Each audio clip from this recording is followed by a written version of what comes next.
Hey, beautiful people. I hope y'all are doing well. I hope the week's been treating you guys okay. It's actually Virgo new moon tonight, so the energies are definitely intense. Hope you guys have been keeping well this week. We're going to get into the countdown and then we're going to dive into it, y'all.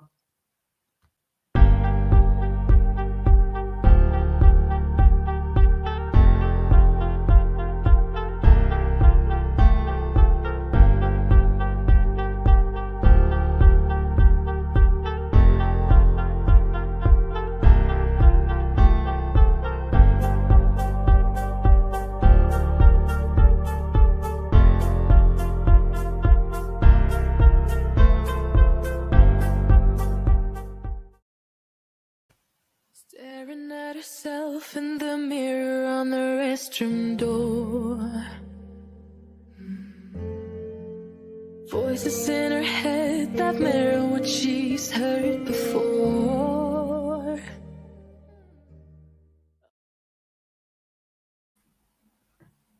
Hey, y'all. Hey. We're going to sort of like dive into it. Like I said, I hope that the week's been treating you guys well so far. I don't know about you guys, but I have been exhausted this week. It's been quite the the energies have been tense, so the vibrations, it's been a lot to keep up with. So I hope that you guys have been keeping well. Nice to see you in the place. Hey Kayla, nice to see you with us tonight. We've got Violet, Miss Yaz, Smoradina. NC was in the building earlier, so I don't know how you guys are keeping. I am. I'm somewhat. I'm getting there. The energies are just intense in general. I feel like we're having that experience now as a collective, aren't we? So it just kind of is what it is. Good to see you in the building, NC. Glad to know that you're still here with us, because I believe you are after Smoradina. So we're going to go ahead and dive straight into it. I'll kind of let you guys know when to close out the list. The guys haven't given me like a definitive tonight coming into the space just yet, but we'll kind of see. I guess they're kind of judging by my own energies and whatever flows into the space, I guess, y'all. So we're going to start off with Smoradina. If you want to put your chat out into the space, and let's dissect it and sort of chop it up and see what we've got here. But it's going to be interesting for us tonight, guys. It's a Virgo new moon as well, so definitely make sure you guys are setting your intentions. Any debts that you feel like maybe weighing you down, because we're definitely in that season. Now is the time for that. Any unpaid deliveries as well, so any hanging blessings that you feel like you can sense and feel that it's kind of there, but there's a little bit of delays. Now's the time to kind of like put in your petition. So word on that. My question, my love, is what will be the outcome between me and Vasilis? Hey, Aries. Ariona. Yes, Mama, you can be added to the list. The list is open. Right, so we want to see what's the outcome between Smoradina and Vasilis. We want to gain an understanding. Okay, I'll clarify with the romance deck before I kind of dissect it, Paul, but let's see. What do you guys see as far as like the outcome?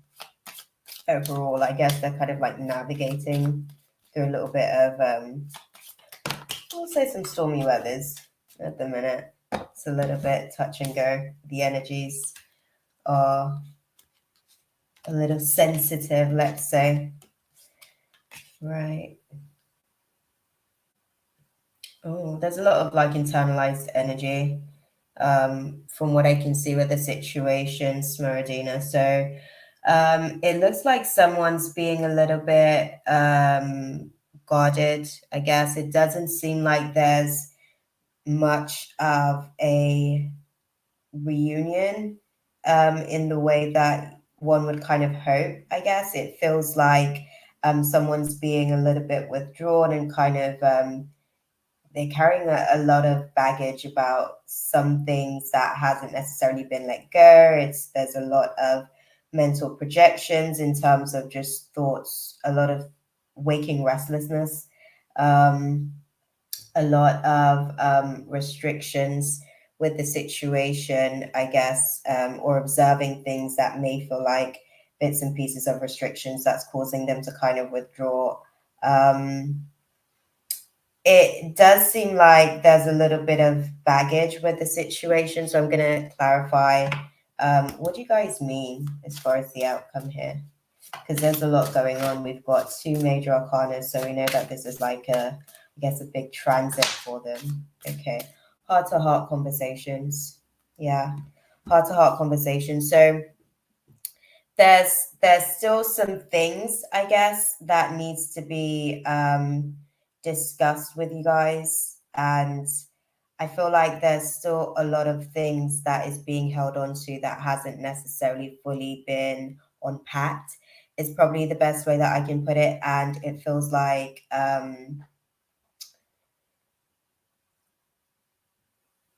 you guys are going to have like a very real conversation about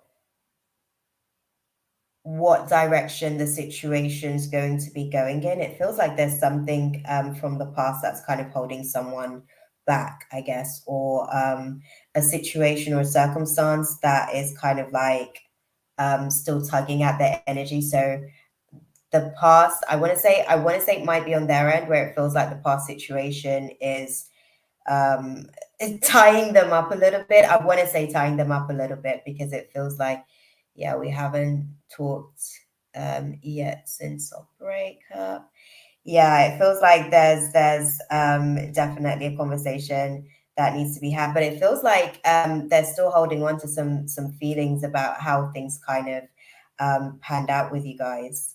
I don't know if this is maybe you that is still in that energy where there's like a lot of things that I wouldn't say that you wish that you could have said, but you're kind of like processing some of the things that they have probably actually said, and you're still maybe having some sort of like mental dialogue about how could they say this or what do they mean by that. So there's still a lot of unanswered questions. Yeah, there is going to be a delay in terms of being able to kind of like have this heart-to-heart conversation. However, I'll say that much. I think that because there's still some tension, I guess someone's wall is still up. Someone's still pretty guarded. They're not necessarily willing to let the space for the discussion that needs to be had. So one of you guys, I want to say potentially them, they may be at the place where they're a little bit more introverted on the situation. Yeah, they're kind of like withdrawn. They feel a little bit, I don't want to say bruised, but it feels like one of those types of situations where they're just kind of like nursing a wound. Did you end the situation or was it a mutual decision? Because it feels like they're kind of like navigating through rejection. So did you end the situation? What's the space? Clarify that.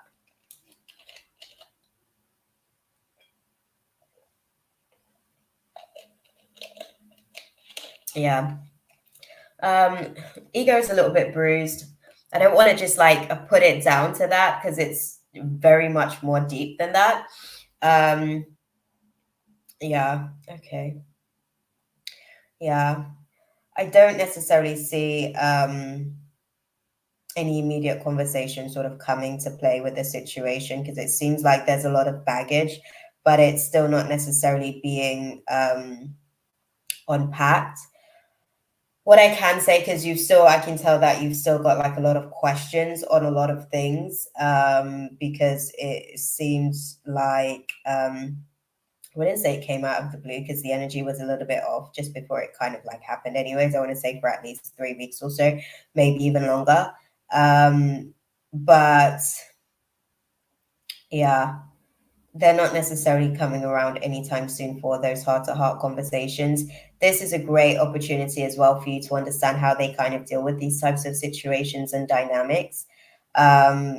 Because this is the way that they handle adversity. I guess that's the best way that I can put it. They're not really the confrontational type, putting my fingers like that, but yeah, there's going to be a delay on being able to have a heart-to-heart conversation. I don't necessarily see a reunion on the cards per se, because it feels like there's still some stuff that needs to be discussed, but that decision will ultimately kind of like decide where you guys go from there. I don't think that they are open per se just yet to being able to move forward. When did you guys call it quits as well, if you don't mind me asking? Hey Rose, lovely to have you in the building with us. When did you guys call it quits, Maradina? And we're gonna sort of like close it up with some advice, I guess, from the angel answers.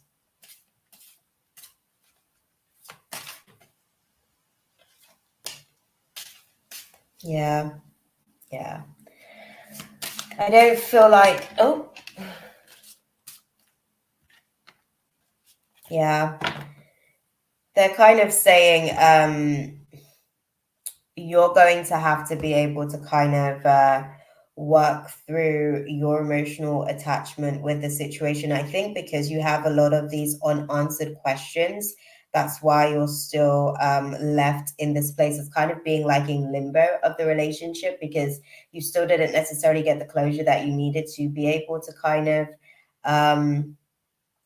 I guess, break away from the situation in the way that they did, because they kind of like emotionally ejected from the situation. Like I said, at least 3 weeks or so. I think they definitively made the decision at least 3 weeks before it was finalized or it manifested as the breakup.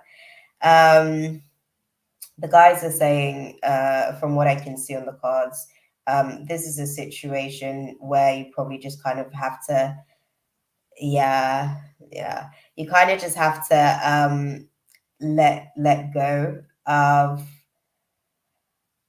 how you would have liked to be treated in terms of the situation. I know you probably had higher expectations, even if the situation was going to break. You would have anticipated that you guys would have been able to have like some sort of dialogue. Hey, Summer, thanks for stopping into the room, beautiful. You can be added to the list. The list is growing, isn't it?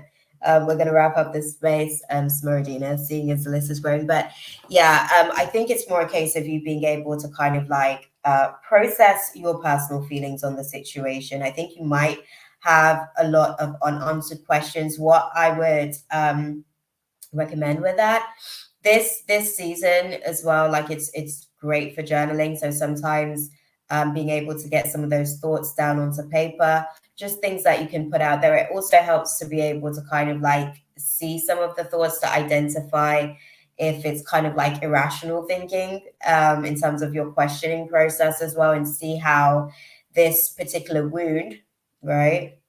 Because that's what's flaring up. It's like abandonment, rejection. There's so many layers to this particular emotional, I want to say, like, because it feels like a clutter. Yeah, you're gonna have to sort of like work through some of those things. And I think what happens in that space is that it does clear space for them to be able to yeah, exactly. I think that if we could talk, we could find a solution. I don't think they want one, my love. I want to be clear on that in saying, and when I say that, I don't think that they want one. So okay, so let me clarify that.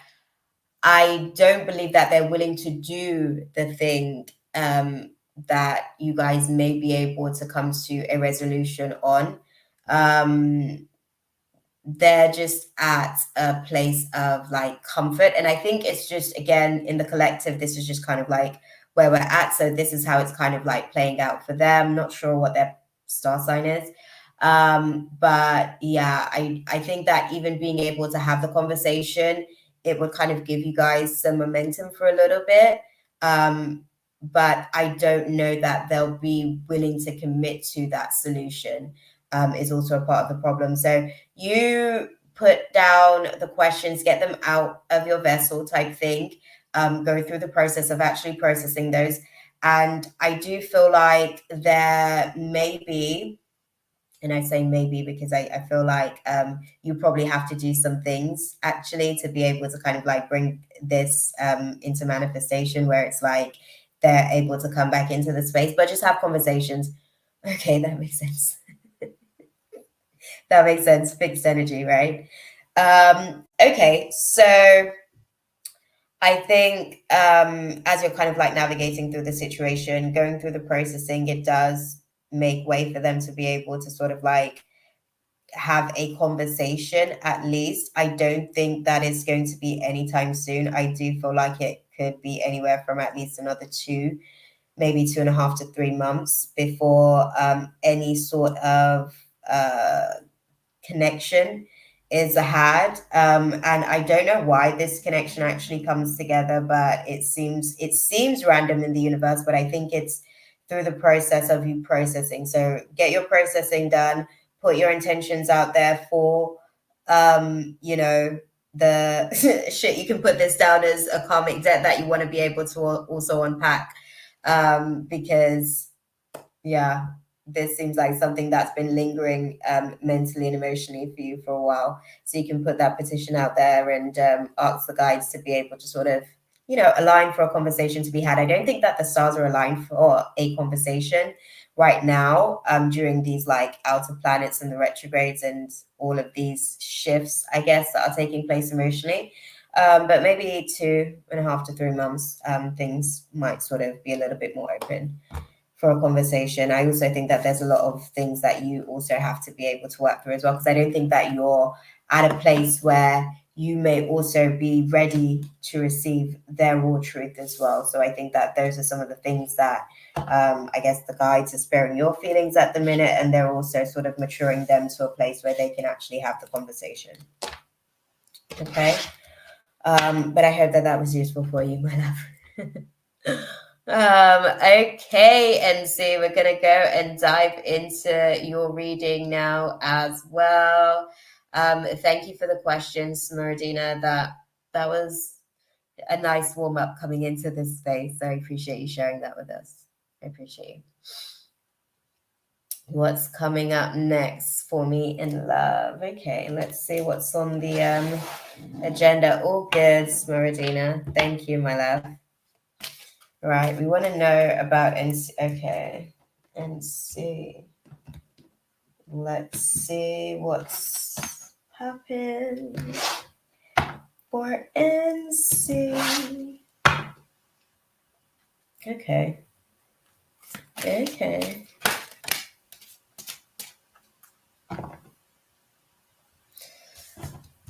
Okay. Any kids, NC? Let me start there. Clarify that for me. Because it seems like it's a bit of a crossroads. Okay, thank you.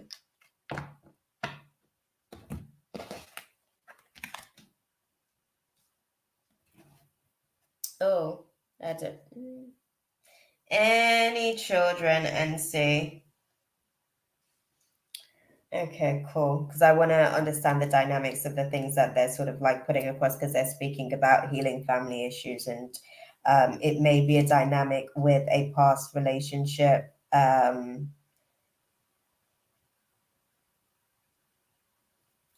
It seems like a crossroads type situation. It seems like a little bit of a crossroads type situation, letting go of a past relationship dynamic. Right. Let me go to the other lot of tarot and see if I can clarify what I'm seeing as far as like you with romance. It seems like you're being a little bit more practical about things. It does feel like you're being a little bit more determined in terms of the way that you're manifesting these types of dynamics. What I am seeing is that there isn't really, I don't know how much energy you're kind of like putting into romance, is the best way that I can put it, because they're saying that it's like you want it, but I don't know if you have the space or the capacity to be. Are you emotionally available? Are you emotionally available? Are you emotionally available, NC? Let me sort of see where you are, my love, because they're talking ish. They're talking ish.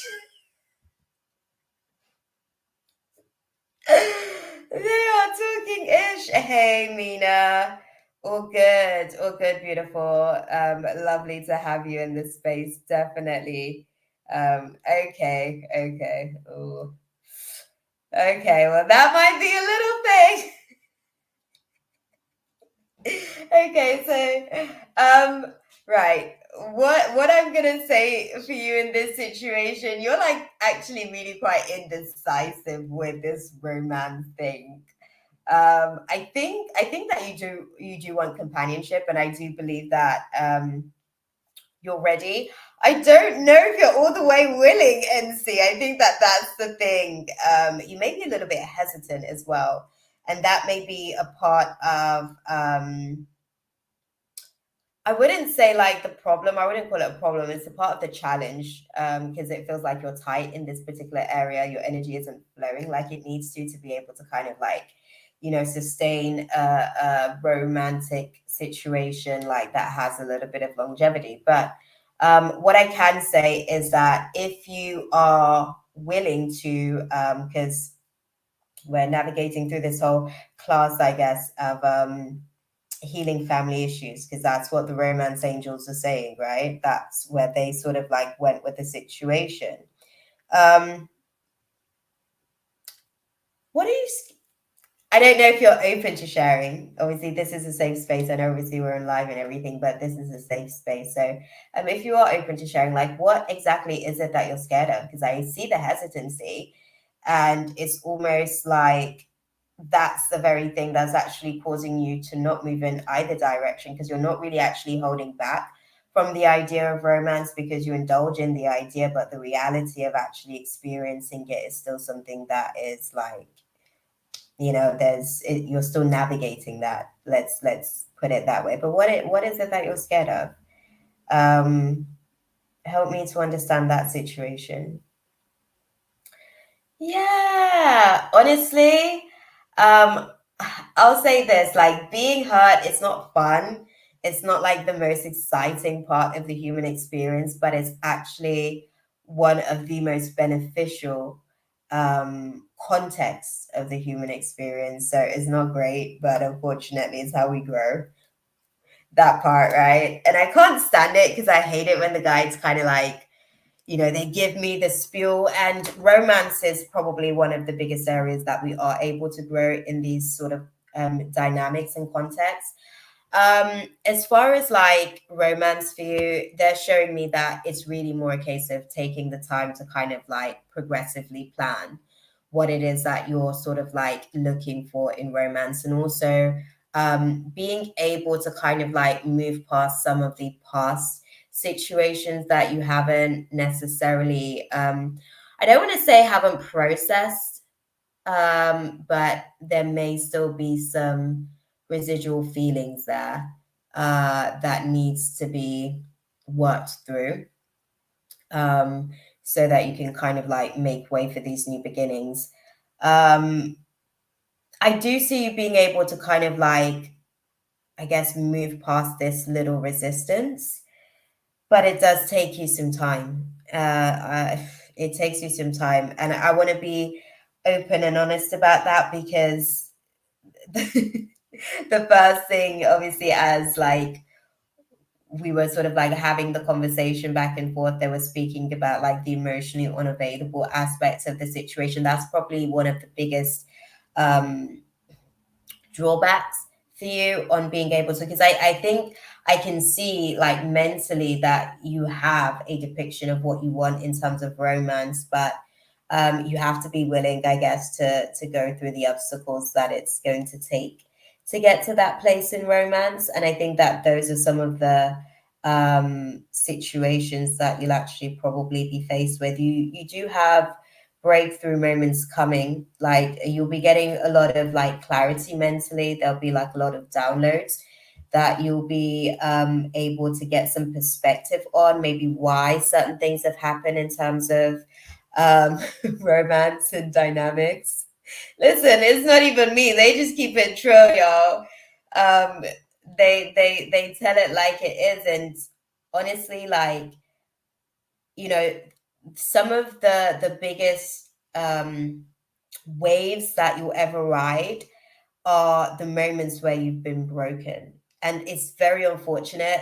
I have to put that across. It is very unfortunate, but unfortunately, you have to go down to be able to get certain sort of like peaks to be able to differentiate the two in the human experience. So it will come.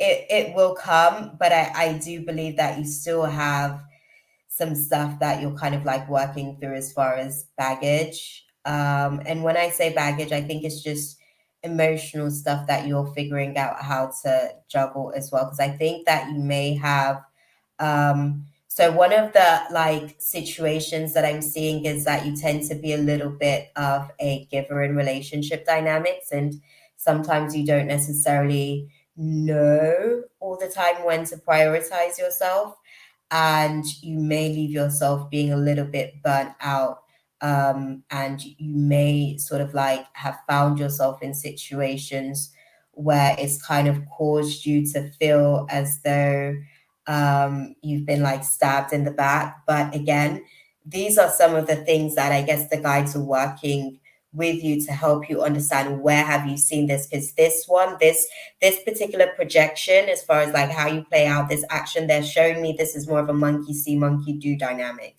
So you kind of have to go through the process of deprogramming, because the thing that you see for yourself in romance, I think that you're hesitant right now in terms of it because deep down you're not actually at that place yourself just yet. And I think that the hesitancy that you're feeling externally is more of an internal work that actually has to take place.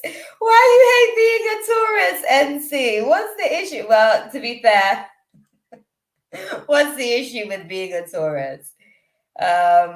Listen, you know, these are qualities that you're hoping that somebody else loves about you. Do you see what I'm saying? You're hoping that somebody else is going to be able to embrace your Taurus qualities, and that those are some of the aspects of yourself that they're going to love most. So it's just little things. Always was giving too much. Honestly, as well, it's you know what, like it really isn't about giving too much. It's about finding the balance in knowing when to not overexert your energy. I think that that was the issue that they were sort of highlighting. Like you would feel burnt out, like you still don't have anything and you would still pour from an empty cup. Those are some of the situations, like your guides aren't with that kind of dynamic. They don't have the capacity to be able to like not necessarily just watch you go through that anymore, but also they don't want to see you put yourself in situations where you make decisions that put you in places or positions like that. Okay. So just take your time with the situation. You are getting to a better place romantically. I think that it's more of an internal work that's taking place. They're not necessarily giving me a timeline on the situation, because I think that it's one of those things where you actually like make the decision internally. Like having worked through some of these things, I believe that you make the decision internally to actually be open to something, because I think that you're open to the idea of something, but I don't know if you're actually open to the manifestation of a companion just yet. And I think that those are some of the things that they're kind of like assisting you with working through at the minute, working through some of those fears at the minute. And also be prepared to know, because they're giving me this cue, note that even when you do work through the fears, naturally you must be tested, okay, to show where you are in terms of your progression in overcoming those fears. So you're going to be taking some time to work through the fears, and once you get into the dynamic, once you're emotionally available to the manifestation of the companionship, then you'll be faced with actually facing some of those fears of hurt, and actually showing how much you have prepared, I guess, for that marathon. Okay. But I hope that that was useful for you. I hope that that was useful for you. You're navigating through your own self-imposed restrictions at the minute, but things stay clear. Okay. Dang.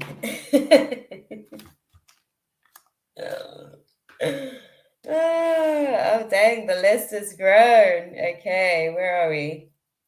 Kayla, we've got you next. Thank you, NC. Thank you for stopping into this space and sharing with us. Elle's current feelings. Okay, let me go with this deck. Let me clear the deck as well. How's this Virgo new moon treating you guys? Like, how are you guys feeling about it? I feel like the energies leading up until this point was quite draining for me. Let me know in the chat, guys. How are you guys finding the energy at the minute? This week was exhausting as well. Let me know if it was just me.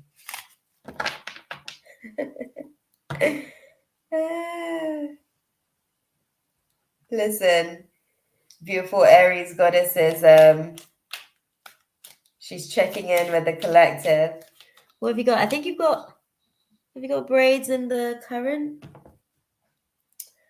Shavi, I guess you can be added to the list, but the list is going to be getting closed soon. I think I'm actually probably even going to be closing out the list, actually. Okay, that's cute. That's cute. I like it. I like it, Aries. Okay. That's cute. Okay. I guess thinking of the season that we're going into, I want some color in my hair as well. Oh, do you know, I was thinking my color is like really dull. It's not even like I'm tired of having my natural hair. I hear you on that. I actually get very bored of my natural hair color. Most days, naturally. I always like to set the scene for the new one.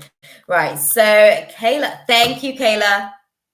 I think I am just gonna close the list because yeah, it's already growing and it seems like everyone's getting like some nice deep insights tonight. So we're gonna try and keep it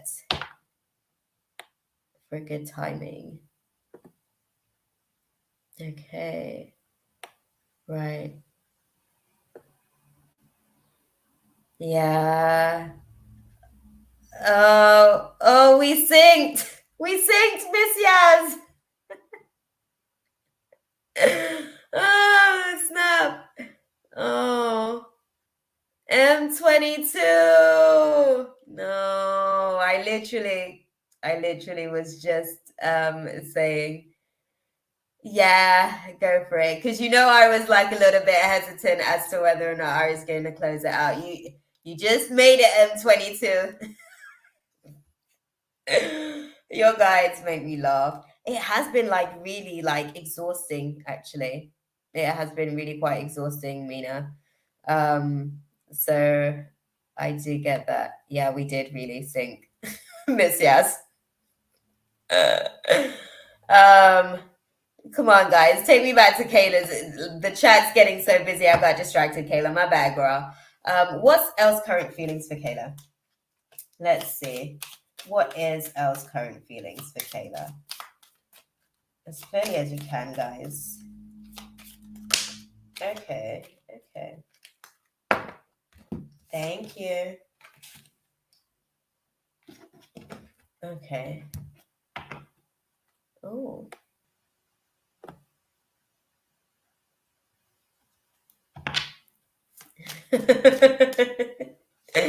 I can imagine. I can imagine. Yeah, M22, you good. Hi, Purple. Thank you, Purple. Anything colored wave is ghetto. I want your opinion on this. Okay, I don't. I actually think it's a whole vibe. But that's just me. I love colored hair. I love, like, I feel like, whenever you're kind of like manifesting your experiences, like everything, the physical aesthetics, it lends itself to like how certain roles and like scenes play out. So I love just like a whole complete switch up, to be fair, Aries, but that's just me. Okay. I know I don't look like it right now because I look basic AF, okay?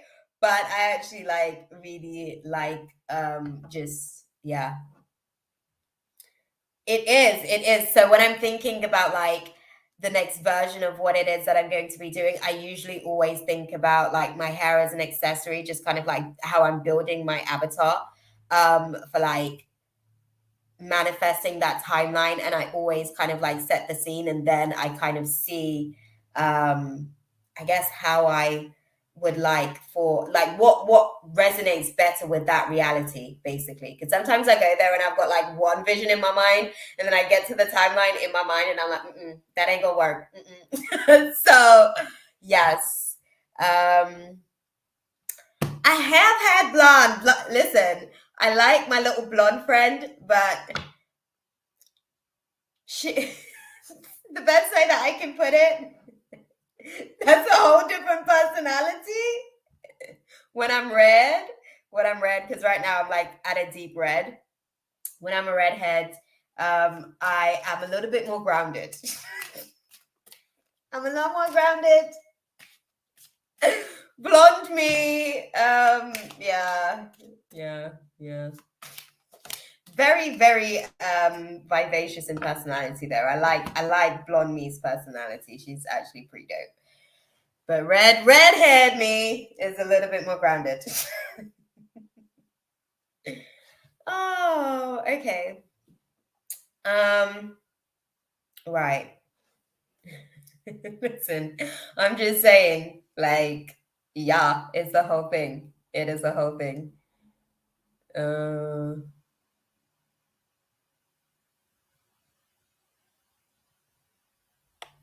No. Okay. I have colored weaving extensions and stuff. Yes, red and blue. Listen, I love the beauty tips and chats that are going on in the chat here. Kayla, I haven't forgotten you, my love. I did digress, but I come right back. I'm loyal like that. So what I'm seeing with the situation as far as like Elle's feelings for you, they definitely feel like this is a deep connection. They definitely feel like this is let me show you what we have here from the Romance Angels. And this is the only card that came out when I asked to sort of like clarify what's going on with the tarot, right? But there seems like there's a little bit of like restrictions around the situation. I don't know if they're kind of like isolated or yeah, it feels, yeah, because it seems like there's a throat chakra yeah, it seems like there's a throat chakra blockage in the space as far as communication with you guys. So I don't know what the communication dynamic is like, but it seems like there's a little bit of restriction in that area. So they may not necessarily be speaking their mind completely. There's a lot of things that they're kind of probably holding back. But they do have a romantic connection. It does feel, when I say true love situation, and I do sort of like want to dissect that and pull that apart in terms of like the cards that I've got in front of me. There's like a karmic situation that's at play with the circumstances that you guys are navigating through at the minute, which means that the way in which you guys kind of connected, it does come with a very big karmic challenge. Yeah, how does he feel about us in contact again? We were in no contact for a few months. Comes with some karma, girl. That's no. It feels like it resonates. Okay, it feels like it resonates. It feels safe. I think that they're no longer at the place where they feel like they want to free themselves from the situation. Like it feels like a good connection to be able to kind of be had. I do still think that they're kind of maybe holding back a little bit, maybe testing the waters a little bit to kind of like see what's an overshare and what they should and can share and what probably should just be like kept to themselves type thing. But I think that they overall feel like this situation, it feels good. It feels good to them. It feels nice. It feels like this is an opportunity to kind of like manifest something that's, I don't want to say better than what it was before. I'm going to say healthier. When I use the word better, because they're saying to me better, but in this context, it means healthier. Yeah, I don't want to force anything. I want it to come natural. And I think it will. I think it will. I think they're still just kind of like figuring out, like I said, when's the right time to share certain things as well. Because I think the space is still a little bit fresh to kind of like just navigate. You know, when you come back into a space and you're kind of like testing the waters, you're testing the temperature in the room to see, you know, what the boundaries on the situation's like. I feel like that's kind of where they're at with the situation at the minute, but they feel good about it.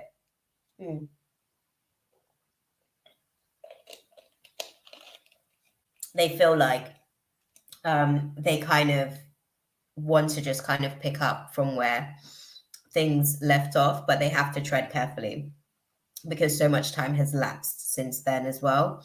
And it's kind of like figuring out where you are with certain situations at the minute. So they're having to be a little bit conservative in terms of, you know, not just rushing straight in and being too impetuous, but yeah, they're trying to figure out how to move through the pace, because I think that that's the situation. They're figuring out how to move through the pace of things, but they feel like it's a good romantic connection.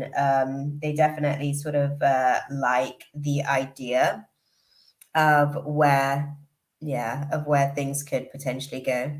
And I do think I want to say this, like, I think when I say karma as well, I feel like this is the effect of the time that you guys have kind of like spent apart. Like, from having experienced that experience, I feel like they've had enough time to sort of like identify that they want to start afresh.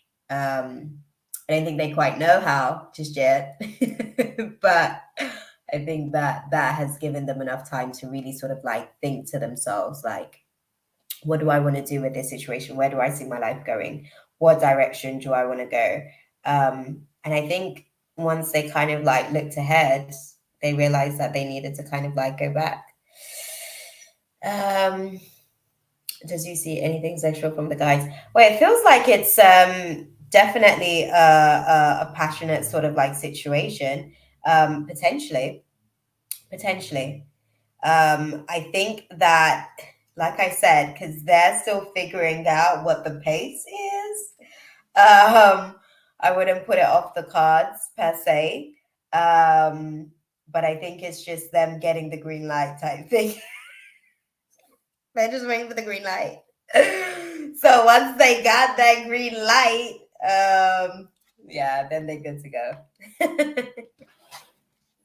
I think it's more like that kind of situation. But I hope that answers your question, because they're like very clear on what the situation is on that space. So yeah, seems like it might be a nice comeback this time, like a nice comeback round this time. Really being able to kind of take on some things that has been like implemented and learned during the separation as well. Okay. So take your time, y'all. Green light, and it's a go.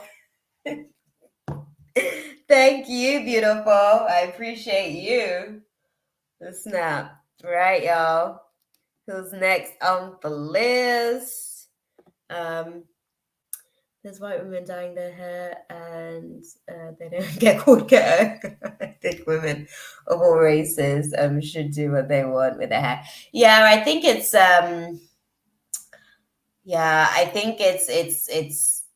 I guess society getting. I want to be able to kind of like have these kind of chats as well, guys. Like, what do you think about this? Because I'm thinking about on Tuesdays, like making myself available for y'all, getting myself emotionally available. Because I've been working on my consistency, y'all. Okay. But I am thinking about like really just kind of like coming in and having some like real chat about some of the stuff that's actually going on out here in these streets, because trust me, demon time is real, and the projections are real. I don't know how else to put it. I actually want to low-key come into the space and kind of just have conversations to be able to unpack. Miss Yaz, oh snap, look at that, the chat. That's what I like to see, y'all. Miss Yaz, you're on point. Okay. R. Okay. How does R feel about Miss Yaz? We want to gain some perspective on that. They're a little bit passive, to say the least. We'll start there. They're a little bit passive, to say the least, on the situation. They're not necessarily. There's been a lack of progress, I guess, or lack of long term, I guess, focus with the situation. The cards have fallen on the floor. Is that an indication? I'm listening, just not active in the chat. I'm curling my head. Listen, hell yeah, Gypsy, get cute. It's a Saturday night. Sorry, Miss Yaz, I'm gonna get your cards. Oh, no, you good, Gypsy. Get cute. Get cute. It's Saturday. Maybe it's Friday where you are. I don't even know.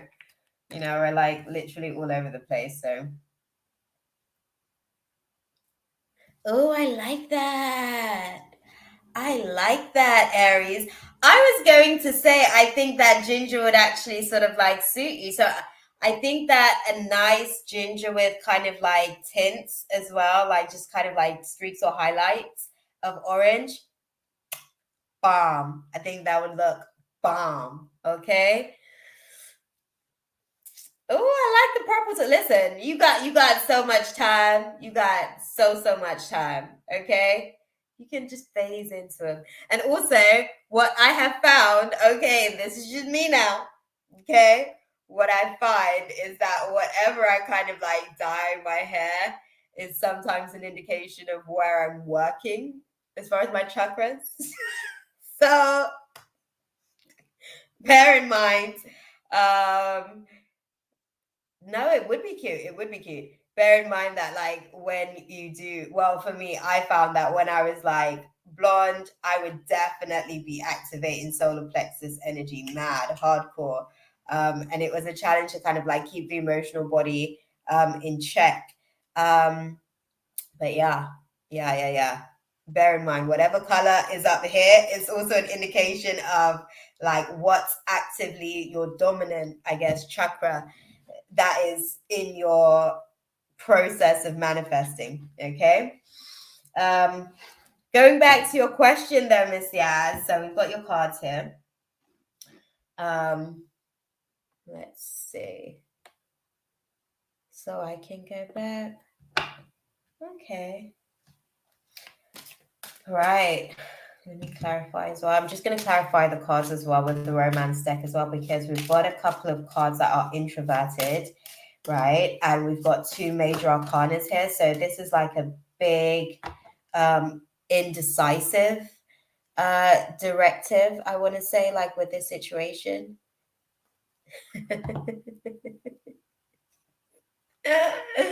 No, you good, Gypsy. You good. You good.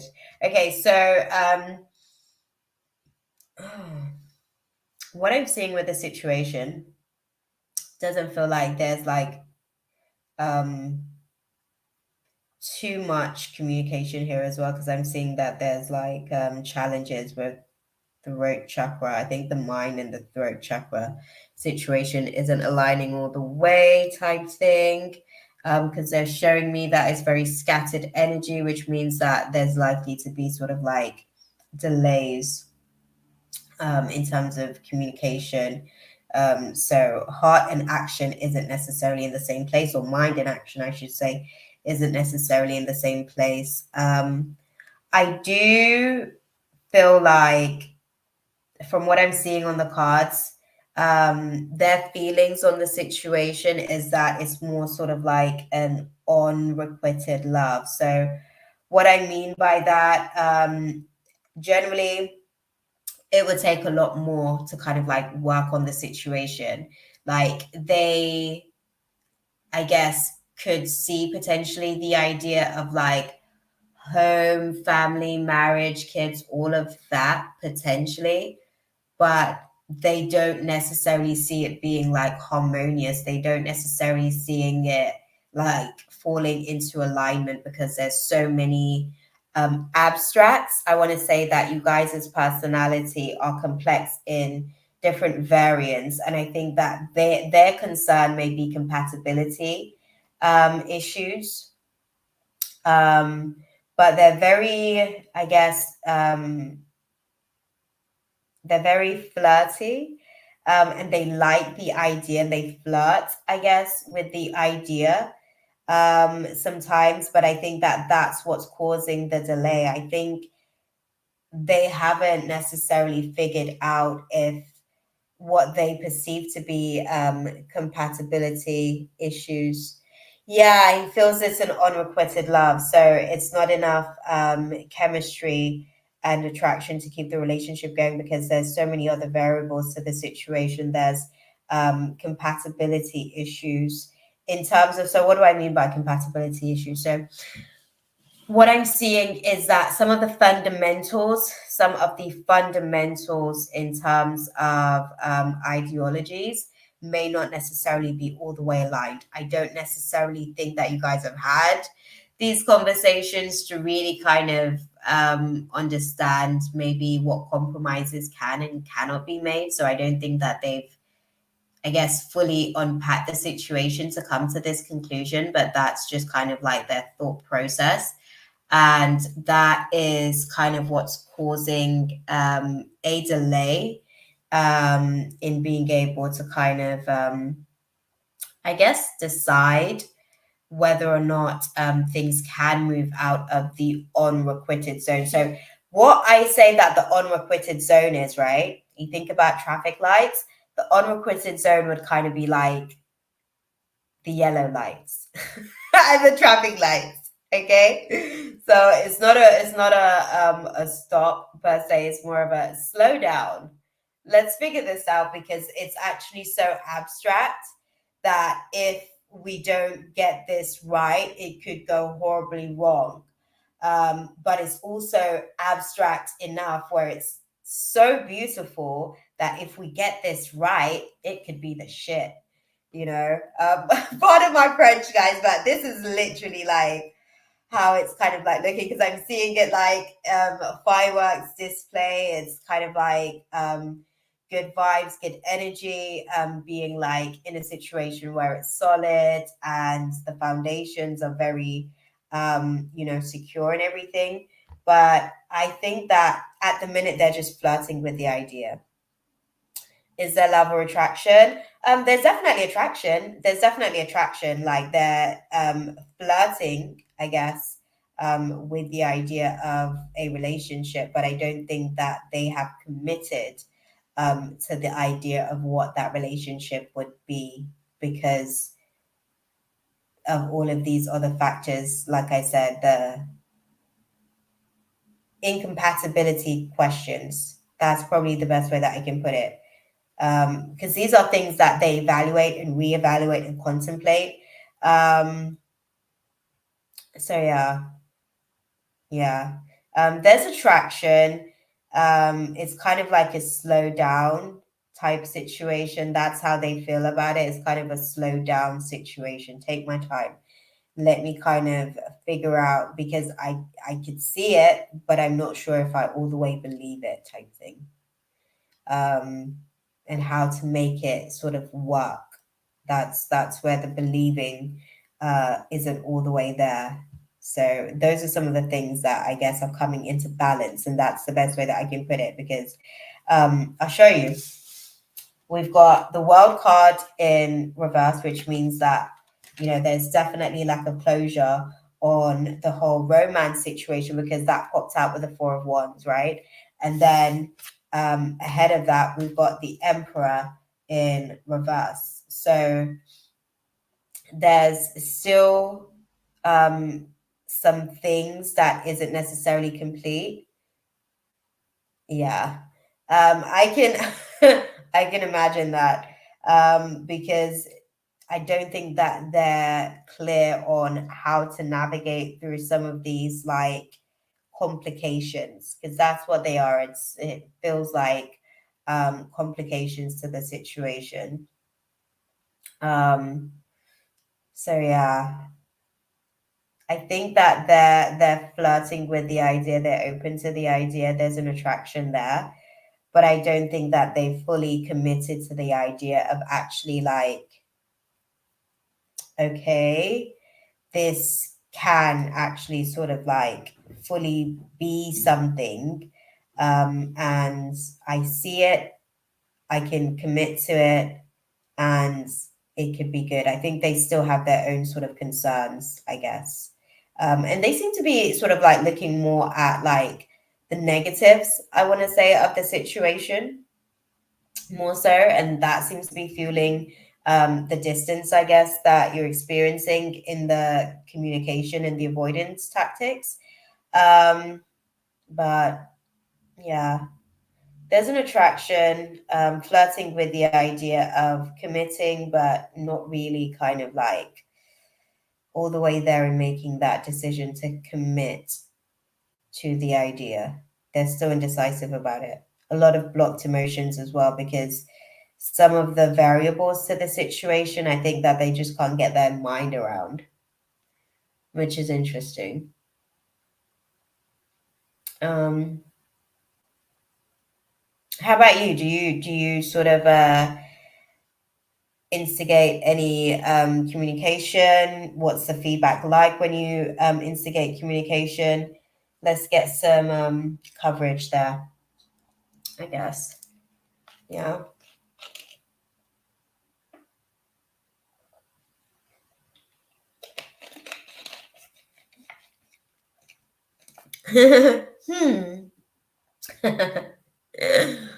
Wow.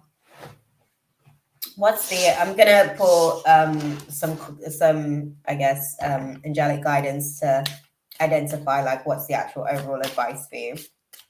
Whilst you answer that question for us, what's the advice for Miss Yaz in navigating through this situation? Okay, thank you. Thank you.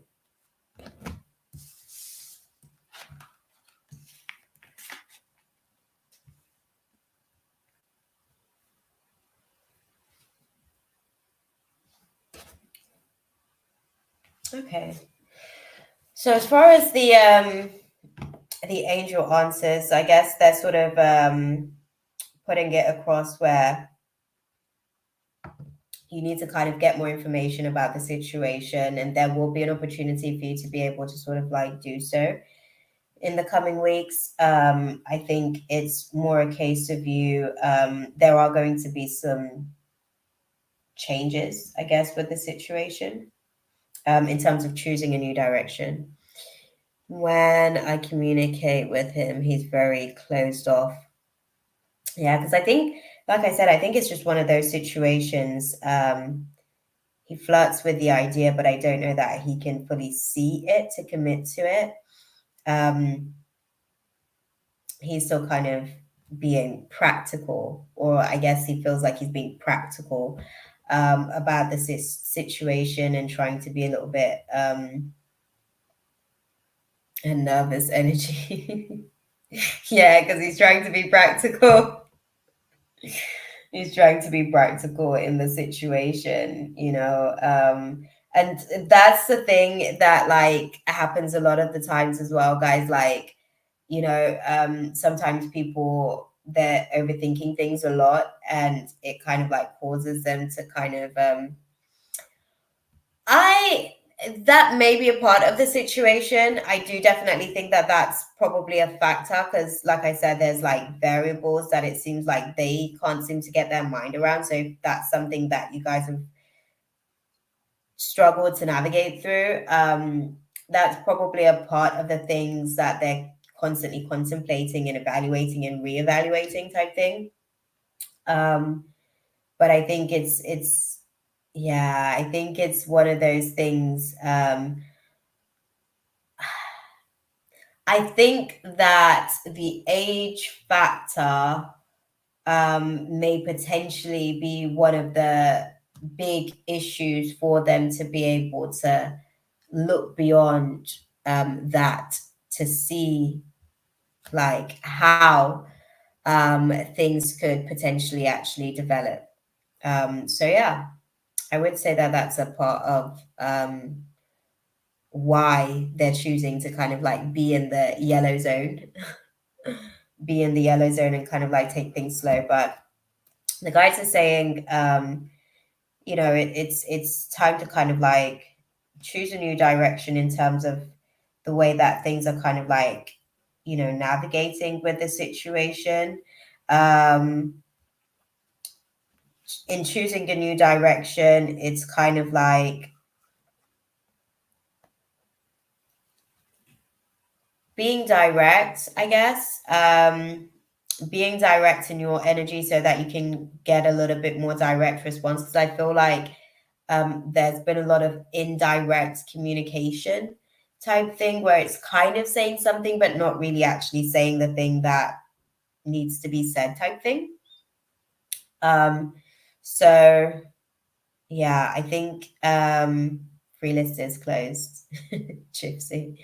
You're right there. I think yeah, it's they're sort of saying it's kind of it's giving. If you're able to kind of be a little bit more direct as well with the situation, you'll kind of get a little bit more of that energy back, which will then give you an opportunity to just kind of figure out, I guess, how to navigate through the situation. Because right now it still feels like it's a little bit in limbo. Yeah, it's in the yellow zone. It's in the yellow zone. Flirting with the idea, but not necessarily all the way like committed to the idea just yet. Because both of the major arcanas are introverted. They're in reverse. So the Emperor is in reverse and the World is in reverse. So both of these big things, they really haven't actually fully made a decision just yet.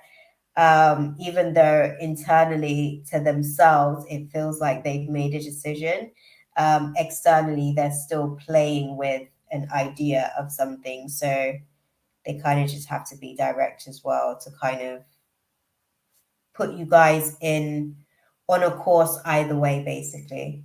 To put you guys on a course either way. Because with unrequited love, it takes a lot of work, basically, to make those relationship dynamics work. So again, it's usually speaking or highlighting relationships that has major incompatibility issues or challenges in situations that may make it like a very thin line where it's either magical and miraculous or damn, it's like hell on earth.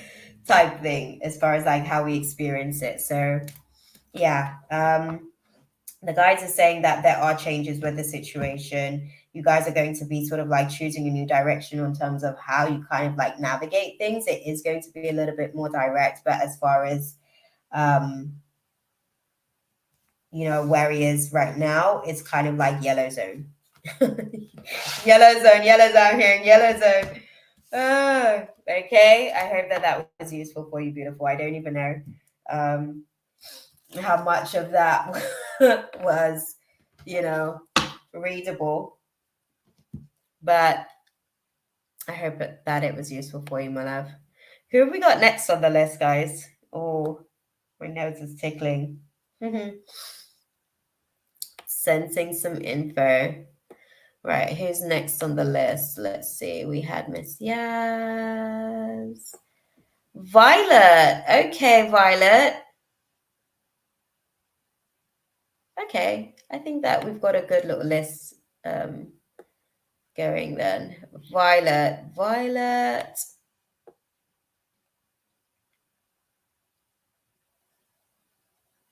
Okay. Thank you, Gypsy. I appreciate you. Listen. What's B's thoughts? Let's unpack the thoughts first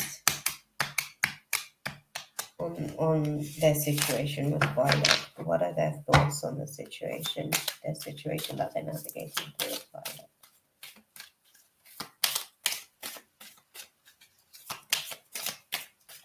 Oh, there's definitely a power struggle. Hey, Bucky. Unfortunately, the free list is closed, my love. But thank you for stopping into the room. I appreciate your time and energy. So,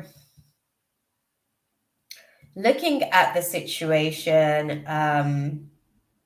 their thoughts on the situation. Sorry, let me clarify because this is a major arcana. Please clarify. Thank you.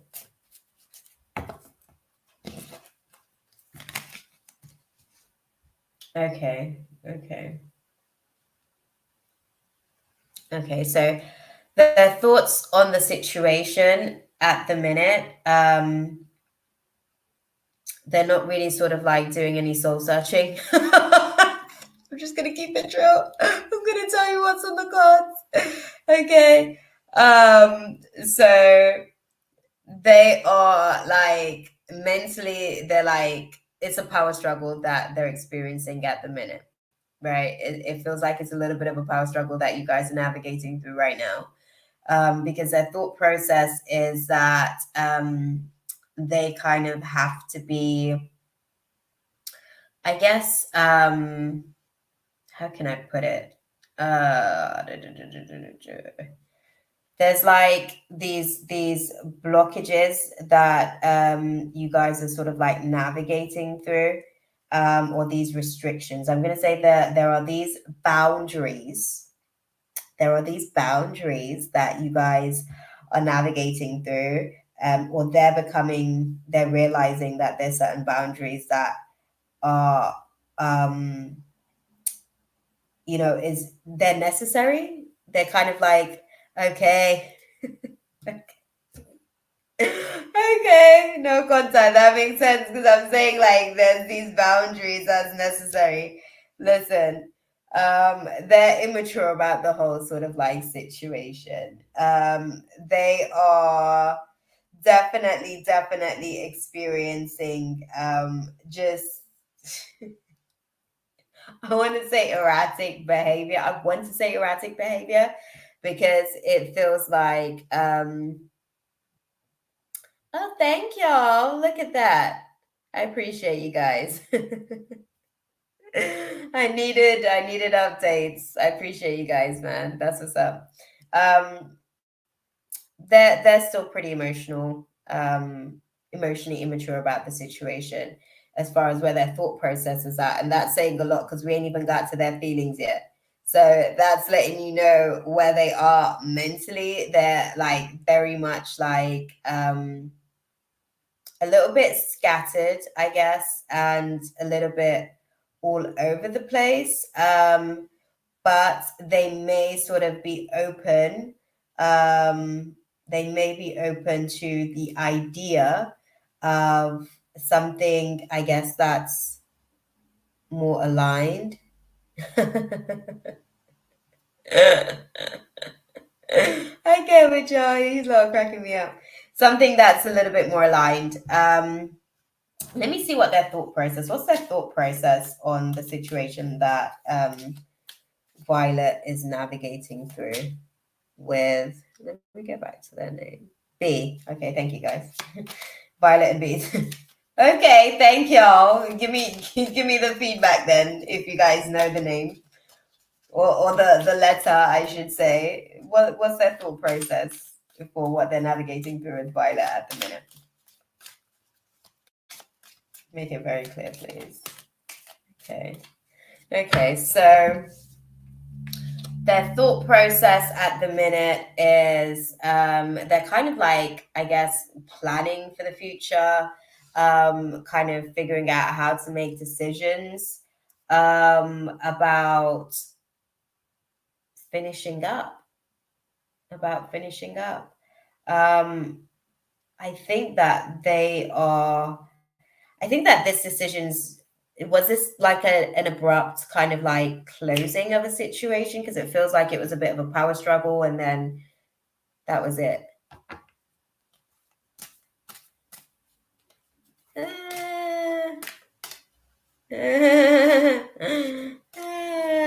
Oh, I love that.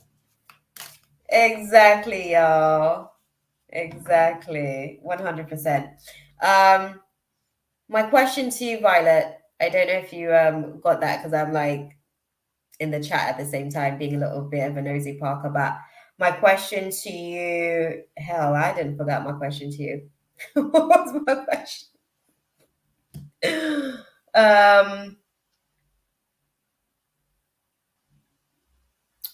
Was it an abrupt ending? That was my question to you. Was it an abrupt ending? And he kind of like closed the space. Yeah.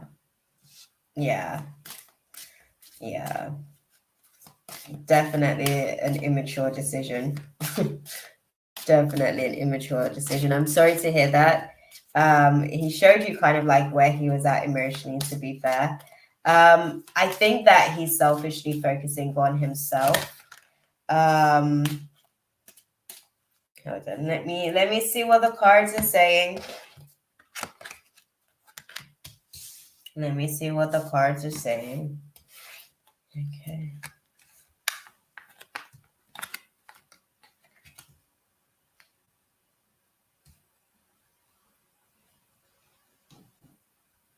Oh, sorry, y'all.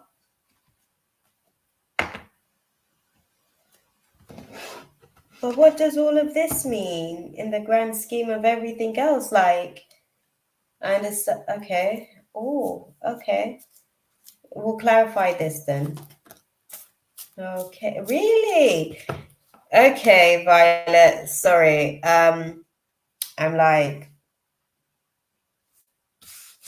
I'm looking at the situation, right? So there's a lot to this situation. 100. Seen our son 4 times since April. Yeah.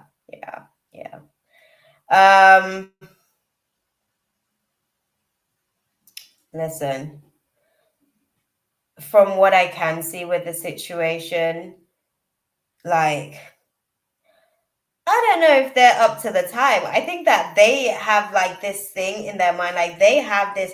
So sometimes, like our mind, we have viruses, right? These things happen. It's the way that these things work sometimes. But he has this virus where, like, time, there is a lapse in judgment when it comes to time for this person, right? Like, weeks feels like days for them, or at least that's how they treat it. Like it's been days.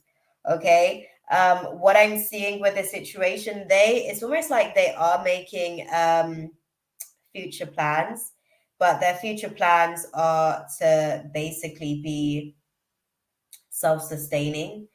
I think that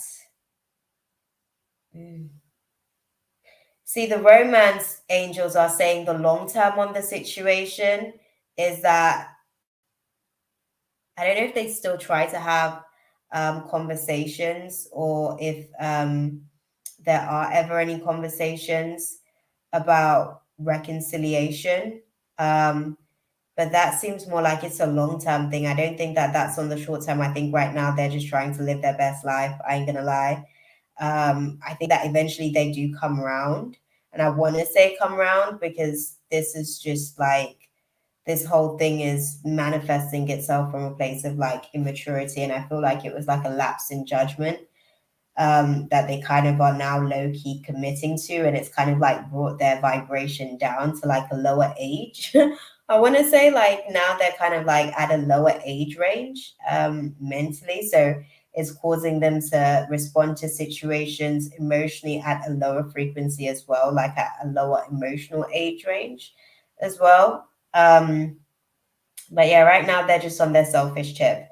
Later on, and I want to say significant period of time, because it feels like, I don't know how long you guys have been separated with the dynamics that you're navigating through, but it feels like it could even be a matter of years, to be fair, for this person to really sort of wake up to the path that they're actually on. Yeah. Yeah, but all I can say is that how they think about the situation is that they're just kind of like being immature about the situation, and emotionally they're just kind of like planning ahead for themselves and trying to figure out. It's so funny because I was going to say something about 7 months, so it's so funny that you said that. Yeah, it may be a situation that takes a good year to get out of their system. I want to say coming up to maybe two. Just, I think they wake up around about the coming up to 2 year mark, but I don't think that they really start to actively make any sort of like changes until probably um, just after the 2 year mark. Yeah, this is quite the road that you guys are going to navigate down. I don't know how you or where you're at in terms of your experience by then, but it seems like that's a path that they seem to be on mentally. That seems to be a timeline that they don't realize that they're on subconsciously. So, yeah. Keep us posted on how things kind of play out for that situation. Beautiful, because it seems like they done lost themselves. Okay, they're navigating through a path. It's like, genuinely, when I say they lost themselves, I mean that. BTW, I feel like they are navigating from a place of being lost. I feel like they manifested the reality that they're now experiencing from a place of void, and that's going to play out for a certain period of time, but it's not self-sustaining. So yeah, they'll get the awakening, I guess. I'm done chasing him to be a father, to be honest. Yeah. I get that. I get that. And I don't think that I'm not gonna say I don't think that you should have to, because obviously you're only doing it because you want what's best for like your child and stuff. But I think, how can I put it? Sometimes rejection, not even sometimes, all the time, rejection is God's protection. And sometimes, sometimes like he might not even be the best role model for your child in terms of where they are right now in their life as well, in their formative years of their development. And I think like with somebody that's so mentally and emotionally fragile, sometimes, a lot of the times, God wants to be able to kind of like protect the ones that are innocent, even though sometimes there's still collateral damage, because right now obviously you are having to deal with the collateral of your child being in the situation of his like scattered thoughts and disregard for the consequences of how it may be affecting everybody else. But that may be a grace long term. Yeah, maybe a grace long term. So that's good. Yeah, that's good. See, I understand that like you would have hoped for him to be able to kind of like be around more during these times. There isn't really much that he could have really done and been. Do you understand? Like he's still a baby himself. He's still a baby himself. Like yeah. Yeah. Um, and when I say that he's still a baby himself, I mean like emotionally, he's still quite immature and he's still quite fragile. So I think it's just one of those situations where there isn't really anything right now. I'm not going to say there isn't anything that he can provide, but unfortunately, he's not in a position where he can meet your expectations, my love. That's just what it is. And sometimes, all the times, rejection is God's protection. If a person can't really meet an expectation by law, naturally, either they have to be removed or you naturally just transcend the experience of them. So it just kind of is what it is, you know. But you keep doing what you're doing and keep up the good work. I think that he comes around eventually, but it's like after he goes and does some growing himself. Okay, after he goes away and does some growing himself. For sure, Mina, 100%, y'all. Look at that, Violet. You got some support in the chat. Oh, is that your little bubba? I feel like you find more disappointment in trying to make him a dad. Yeah, but sometimes it's better to accept it. Yeah. Yeah. 100%. All good, beautiful. All good. All good. All good. Sometimes we don't know what wormholes we open and like what timelines they create for us when we make certain decisions, or we're not consciously aware, I should say. But he's definitely on a quest. He's looking for something at the minute, and yeah. Well, there you go.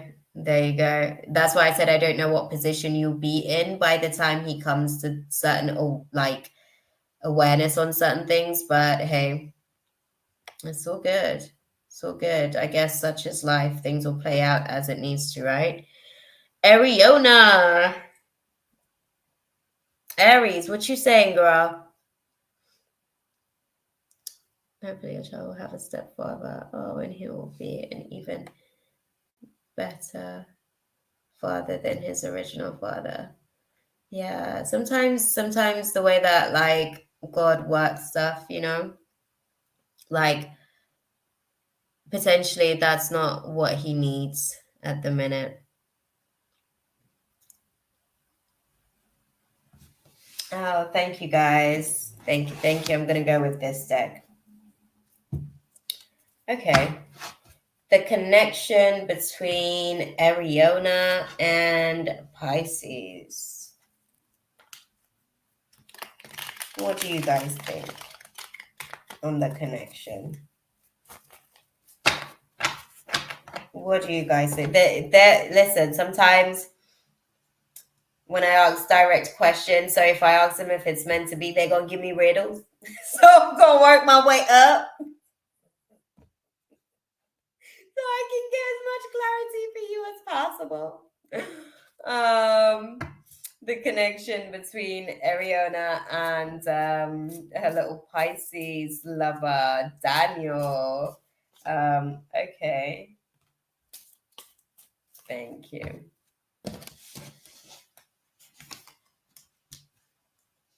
I've been asking about Daniel a lot lately, but I just recently saw him working at a great. Look at you manifested him into your orbit. She like did and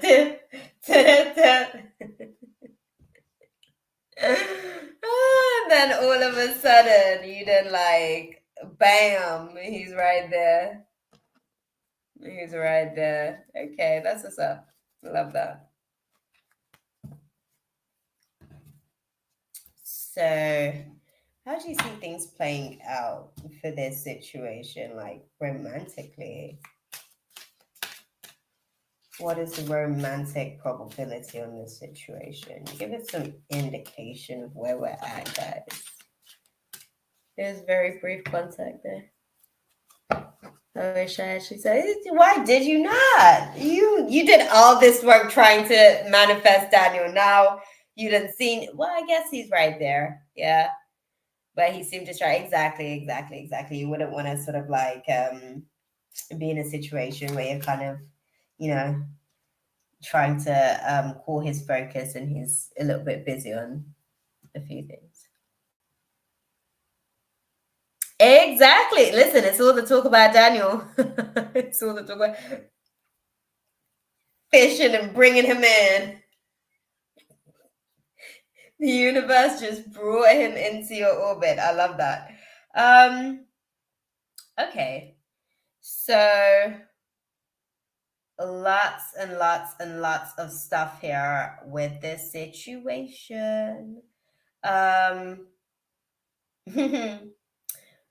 What they're showing me on the situation, obviously, like this dynamic definitely has required like a lot of patience. And that's one of the strongest aspects of the situation. I think that, does he have any children? Let me ask that on the situation as well. Let me ask, does he have any children, just so that I can have an understanding of some of the stuff that they're out here talking about when they're out here talking about dependence, so I can understand where they're sort of like placing this energy. What I am seeing though is that there's definitely like a lot of, he doesn't have any children, I don't think, but he's in another relationship. Okay, so the dependency. Okay, that makes sense. That's probably why they mention patience.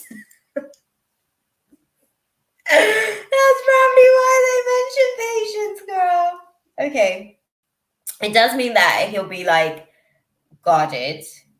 It does mean that he'll be guarded, because that's definitely one of the things that they're showing me.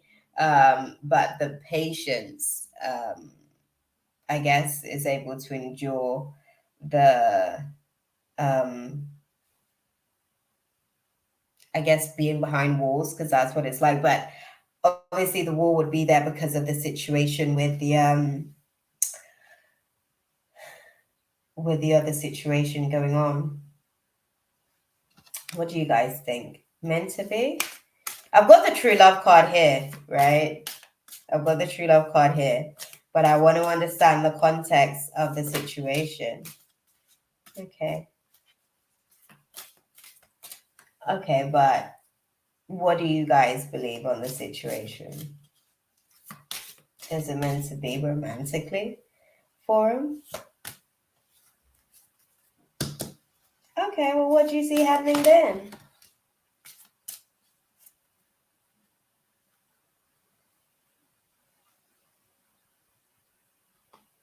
Okay.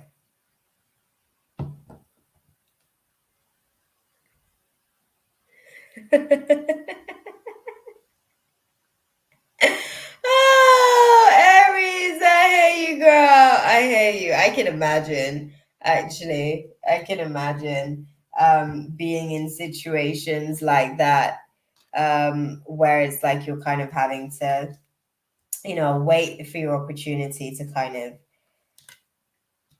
present itself type thing. Have you ever like let on that there's like an attraction or anything there? because I think that those are some of the things as well, like that keeps causing these disturbances of like these relationships coming up, and them being an interference, I guess, to what you would like to be the natural process and the natural progression for you guys. Have you ever sort of like put it across that there's a natural attraction there? Let me answer that question to you.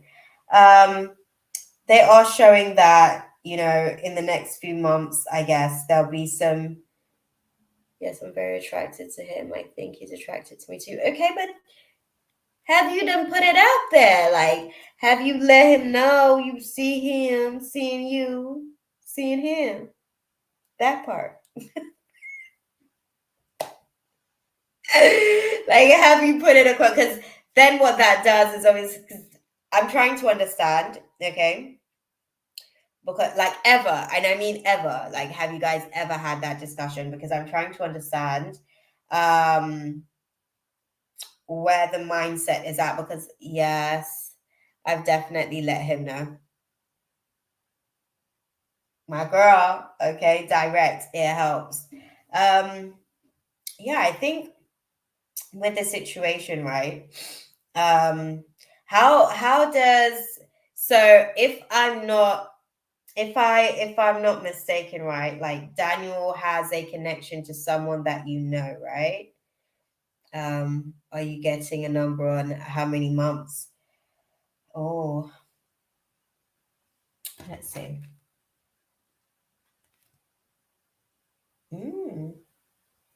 Okay. It's not gonna be short months, girl. It's gonna be at least 9-10 months. But we're not in the year situation, but it's gonna be, that potentially means that the relationship that he's in right now may be like going through some stuff as far as like coming down from a transit in the next 9 to 10 months, where there may be sort of like I think that there's a little bit how does the people around you guys feel about maybe you guys getting together? Because I feel like that may be something as well that may be like a barrier, I guess, to the situation. Would the people around you like support you guys coming together? It is a long time. Listen, you've been waiting all this time. Shit, what's 10 more months? Really? What's 10 more months? Okay. It seems like their situation is going to be on the come down there. But how does the people around you guys sort of like feel about you guys maybe like being together?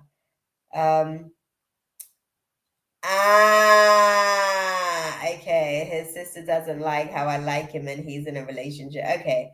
Okay, because I think the sister thing more so might be like, okay,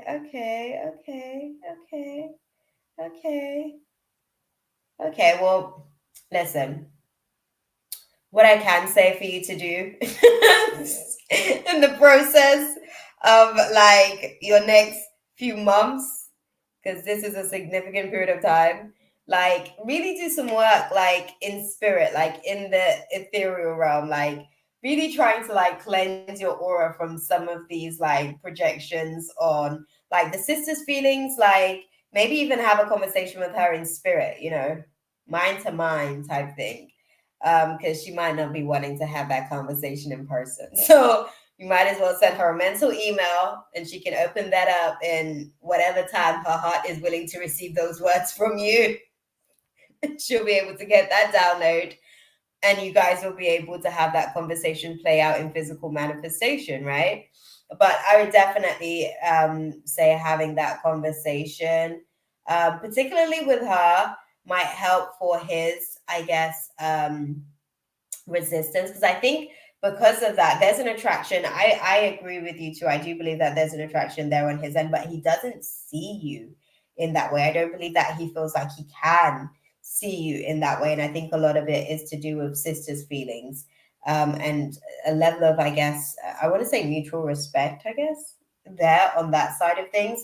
And then also being in the relationship dynamic situation does make it more complicated for him to be able to see you in that way. So I guess it's just a case of like having the conversation with his sister, like in spirit, and just releasing some of the projections of like whatever like people have projected at you about doing better. Let them know why you like this man, okay, in your mind, in your space, because their projections. A lot of the times, this is how we experience delays as well. Other people send energy, right? They send in energy, sending their negativity to us and all that kind of stuff on the things that we're trying to manifest for ourselves, the dreams that we're trying to manifest for ourselves. And sometimes it causes delays. It's just a time. A lot of my friends. Well, then hell, stop talking about him to people then, girl. Snap, you ain't gonna help yourself. Definitely. Gypsy, you ain't lying there. They said the same thing, so I'm glad that you put that out there and you touched in on that thought as well, because they did say that was a red flag, 100%. About like the getting in and out of relationship stuff. And I think also, Ariana, you need to clarify to yourself as well, what are the qualities that you like about this man? Do you know what I mean? Like really get into the nitty gritty of it, because when we like really know these things, sometimes the universe speeds up the process of the manifestation for us. So if we're clearer on the whys as well, it helps to deflect a lot of the external projections. Yeah, you might as well. But no, the guy can compare to him. Well, girl, if that's what it is, that's just what it is. Okay. Keep it to yourself though. No, seriously, keep it to yourself. And I'm not saying that to you to like I know that talking about certain things helps us to be able to sort of manifest, but you've already put it out there so much that it's already manifesting. Keep it in a safe space. Let me not say just keep it to yourself. Keep it in a safe space. If you know that there are people that don't support it, then keep it to yourself in those sort of situations and dynamics.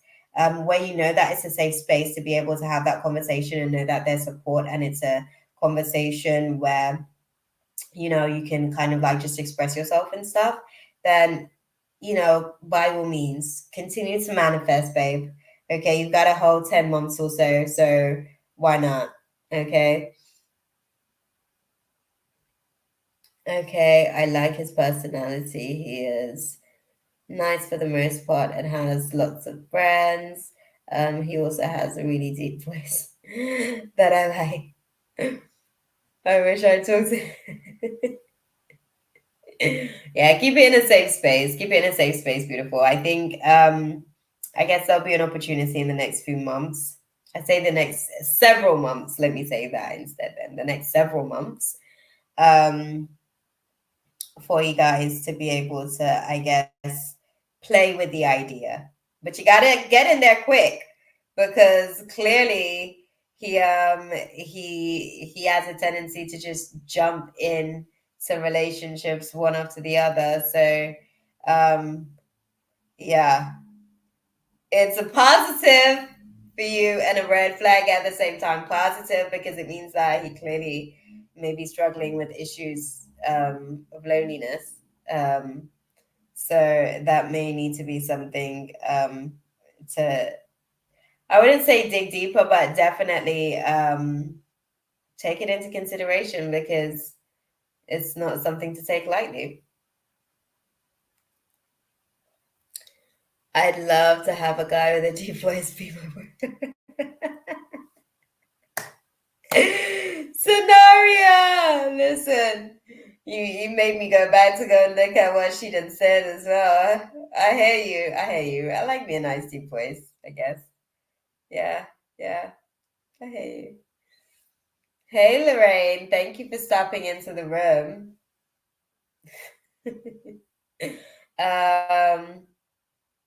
But yeah, that's it. What was the Hopefully it will come a bit earlier. I can wait for at least 4 to 5 months.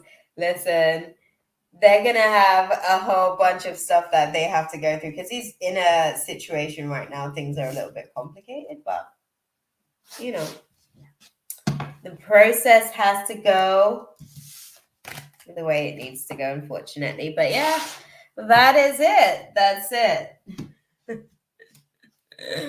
Who have we got next on the list, guys? So we've got Rose. Rose, my love. Thank you, beautiful. Thank you for actually sharing the question with us.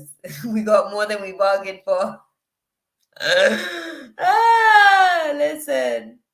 You have got Cenaria says my girl won a Barry White. And I know that's right. Why not? Okay? Why not? Manifestation's real. Get it. Rose. Okay. If you're not here, Rose, I guess it's gonna be summer next. So we're gonna give you a couple of minutes to kind of just check into the room. Let us know if you're here. And then we're gonna move on to Summer because Summer let it be known she's here. Okay? She's present.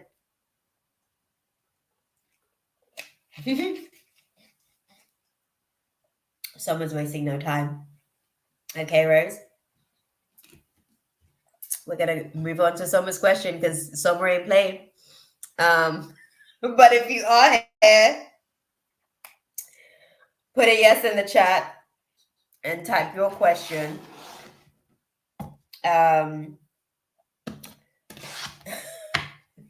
But if you're not here, unfortunately, you've missed an opportunity. We'll have to try again another time. But yes, okay, Summer. So someone wants to know, how does Brian feel about her? How does Brian feel about Summer, guys? She wants to get, yeah, roses skipped. Oh, do you know what, Mina? I was saying to the guys earlier, I feel like this week has been exhausting. I feel like there's been a lot of things that have been trying to tug at my energy because demon time is real. At the minute, with all of these outer planets, like in retrograde and like being in the pre-shadow period of Mercury going retrograde next month. Mercury is also actually like it's gonna go retrograde in my my rising sign, so I'm feeling it intensely. And then Mars is in my partner's home sign, so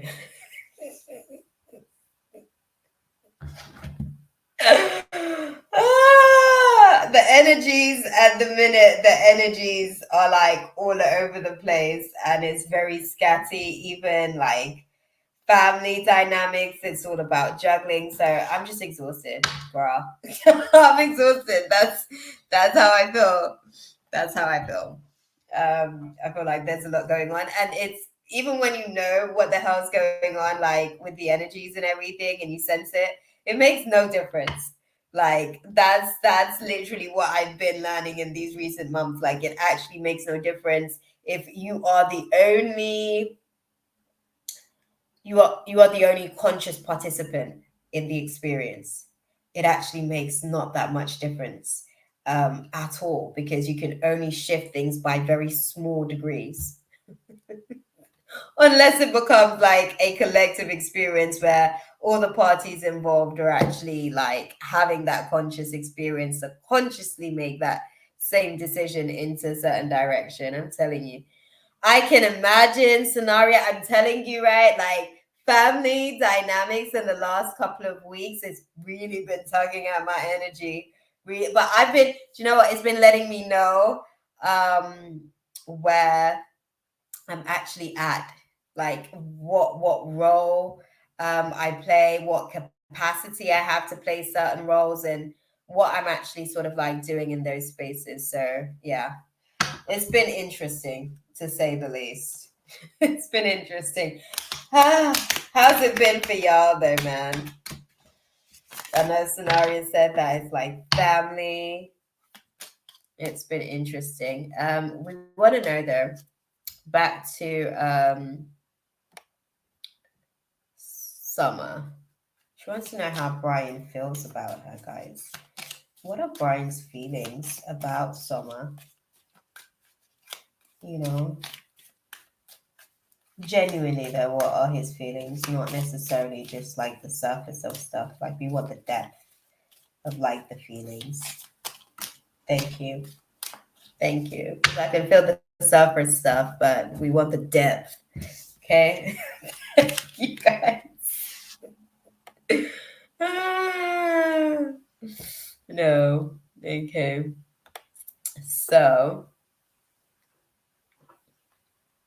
thank you, Mina. I received that with such gratitude. Beautiful. Me too. I've been putting a lot of prayers out there for the collective because I've been feeling the energies like God's doing amazing things. We're actually going to have like a major shift globally next March as well. The guys have been letting me in on that a little bit in terms of like our ability to prioritize certain things that's going to be shifting during next March's season because we're now like tapping into timelines for next year now, like with these next moons coming.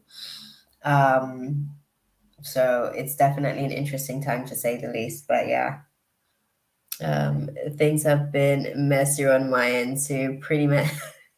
I can imagine. I feel like this week, we've just automatically had to do like these impromptu cleanup jobs. Like shit has really gotten like hella messy. You ain't lying there, Mina. Your word. It's definitely gotten messy. Okay, so Brian's feelings towards you, Summer. Interesting. Interesting. So he's a little bit hesitant on the situation. He's a little bit hesitant on are you guys in communication at the minute? Are you guys kind of like finished? What's the situation? Because it seems like he's a little bit hesitant.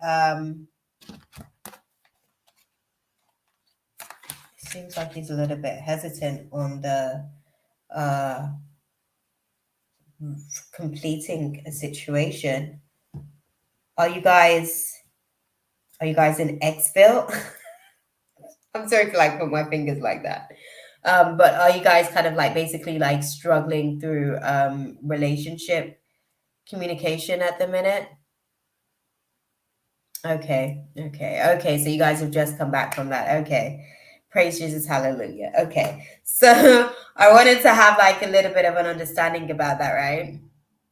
Thank you for clarifying as well, because that's one of the things that I'm kind of like trying to understand in terms of like the hesitancy. Because it feels like he was hesitant to be able to kind of like close out that space, hesitant to complete whatever chapter that was as far as with you. I think his feelings towards you moving forward is that it's more kind of like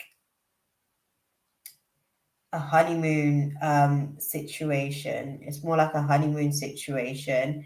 What does that mean? Clarify that for me, guys. What do you guys mean by this? Give me some context to the honeymoon. Thank you. I don't know if you saw how that kind of like flew out there. But yeah. Okay. Okay, so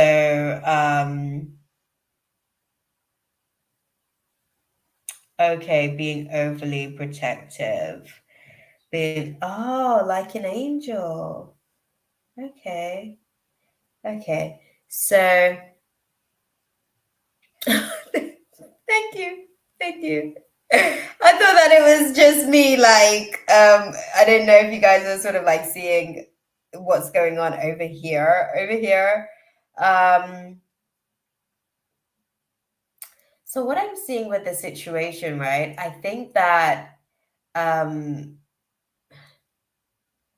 I don't know if he's sure coming back into the space just yet entirely, like if he wants a relationship or if he's still just kind of like figuring out his feelings towards you. I don't think he's fully made that decision yet if he's like wanting to commit to a relationship. I think he's still hesitant with that idea. I don't think that he's all the way clear about whether or not he wants to pursue something romantically with you just yet. But I think he's clear that he wants to be around you and he wants to be in your presence, and he wants to be able to, I guess, figure out. He wants the opportunity to be able to kind of like figure out whether or not the attraction would actually make a really good partnership. So I feel like he's being a little bit methodical about the situation. He's trying to be practical about the way that you guys like manifest the situation with yourselves this time around. I think he learned some stuff, or he's learning. I think he's learning you. Okay, so that's what they're saying to me. He's learning you. He's learning your quirks as well, to sort of like get an understanding of how to kind of like navigate through what would naturally be like you guys' differences. I think that there's an attraction, but he hasn't decided whether or not he's ready to commit to more just yet. Um, yeah, yeah. I don't think that it's a no, as far as him being able to commit to more just yet. I think he's still trying to understand what your expectations are in terms of like a partner, and figure out whether or not he can actually like meet some of those expectations. Nami? Yeah, that part. But yeah, for the most part, I guess he's hesitant. He doesn't want to like not have you in his life, like that's for sure. Like he doesn't not want to have you in his life. I think he's just kind of figuring out how he would be able to like fit into your life romantically if that was ever to be a thing. Okay. I hope that that was useful for you, beautiful. I hope that you stayed all this time and waited for that, and it was useful for you. Yeah, yeah.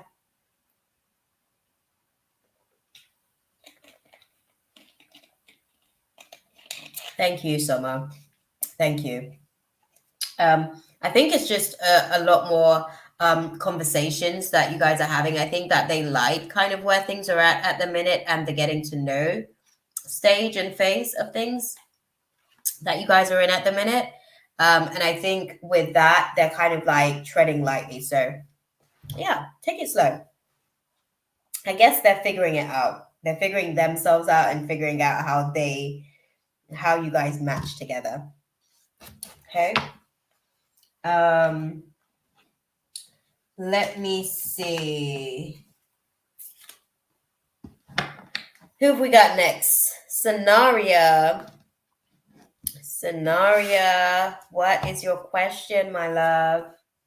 Let's get you in and dissect it. Oh, dang. We're like almost on 2 hours already. That happened quick. Okay. We generally run for about 3 hours, to be fair. So that's probably right. Are you with us, Cenaria?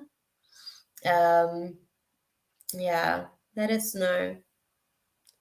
Let us know if you are in the building, and if you are not, we know that Mina's here. I think, yeah, because that was like 7 minutes ago. So Mina's still in the building. Cenaria, that's what's up. I knew I saw you earlier in the chat as well. Why Darren, Scorpio, got defensive about me being guarded? Because you guarded.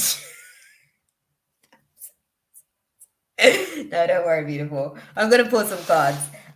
But generally speaking, he would have just naturally been reflecting your energy. I think that there's like this dance that's going on with divine masculine and feminine at the minute as well, with the walls.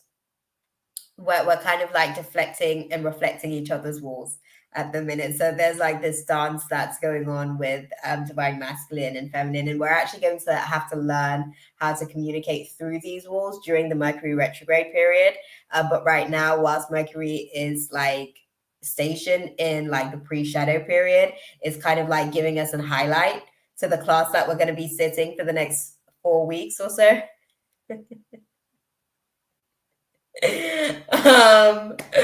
But yeah, I'm trying to understand. Like, I'm not opening up to him.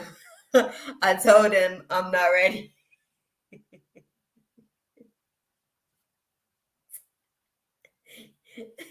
Yeah, but okay, Cenaria. I want to know, was I wrong in our last conversation? Maybe that's the question. Listen, I'm gonna say this to you. I don't think that you were wrong, because it's very much where you are. And I think that, again, this is the thing that divine feminines are actually like reflecting and projecting in the collective. Like, we're actually being very transparent with where we are, like presently in any given moment. And it is causing a lot of defense for the divine masculines. So what I was saying about the class, for the next 4 weeks, you are going to have to like learn how to navigate through some of these resistances that you have, because the reality is these are actually your problems. And this is the thing, like, this is why I said, do y'all want me to, like, because I've been thinking about making some more time in my weekdays to come in and chat on like Tuesdays maybe about some issues that we got going on, because there's like collectively energies that we're navigating through. So what I would say, I wouldn't say that you were wrong during the conversation. I felt like it was honest and transparent to where you actually are, but it is more a case of, and then what? Do you see what I'm saying? Your walls are there, and then what? What wall's there? Why is the wall there? Those are your internal dialogues. Those are your internal resistances, because it doesn't have to be Darren. There'll be another Darren who will meet you with the same defense, in experiencing this type of personality type from you, where they're literally kind of like experiencing your wall. So they naturally just shut down. That's just the way that they're going to engage, right? Do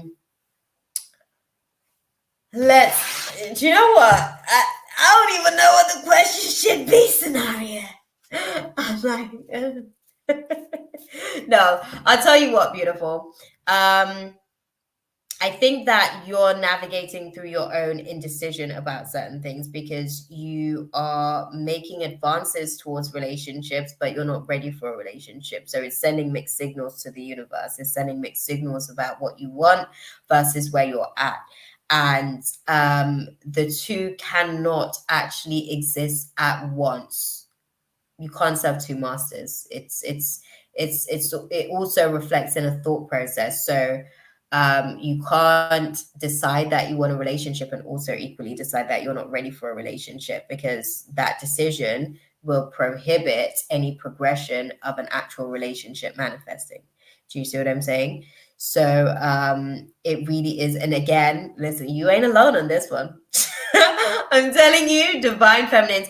So divine feminines have a tendency to kind of like, sometimes, and it's not just divine feminines, let me not say it's just divine feminines, us as a collective, we all struggle with grass is greener syndrome sometimes. So even when we're in a situation, because the attention span is so low and short at the minute, we get bored pretty easily.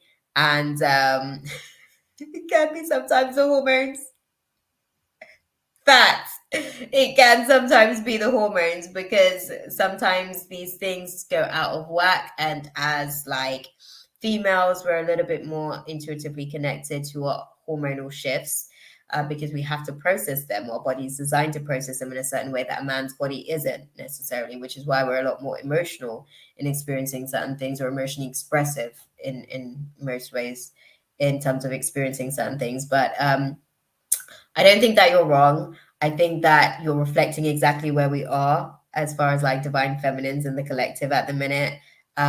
You're literally at the same place that we all are in terms of like identifying what baggage we're still carrying, and how those baggage that we've got is actually prohibiting us from the timelines of the future that we're trying to manifest, so that we can work through some of these internal resistances and these internal dialogues that we're sort of having, right? Do you know what? I'm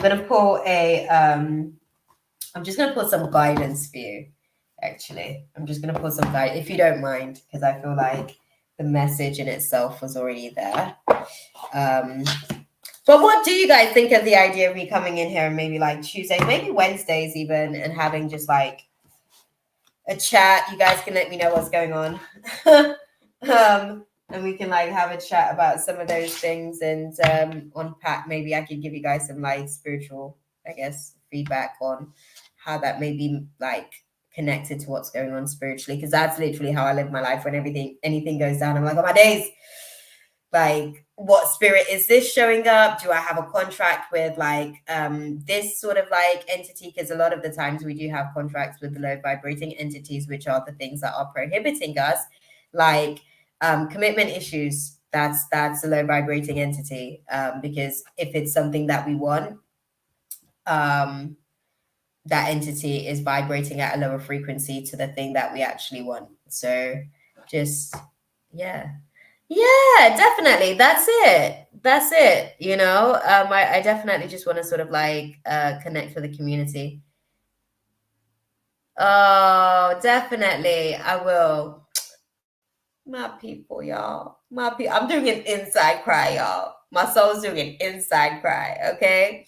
No, I definitely will try and make that a point of duty. I'll just come in and sort of like check in with you guys, and you guys can kind of like let me know what's going on, and I'll let you know what's going on in the collective, because we're definitely sitting like a lot of different classes, and they're all simultaneously taking place like all at once. So it's a lot for us at the minute as a collective. He was very emotional during that convo. I'm pretty sure he hates me now. He said he gives up.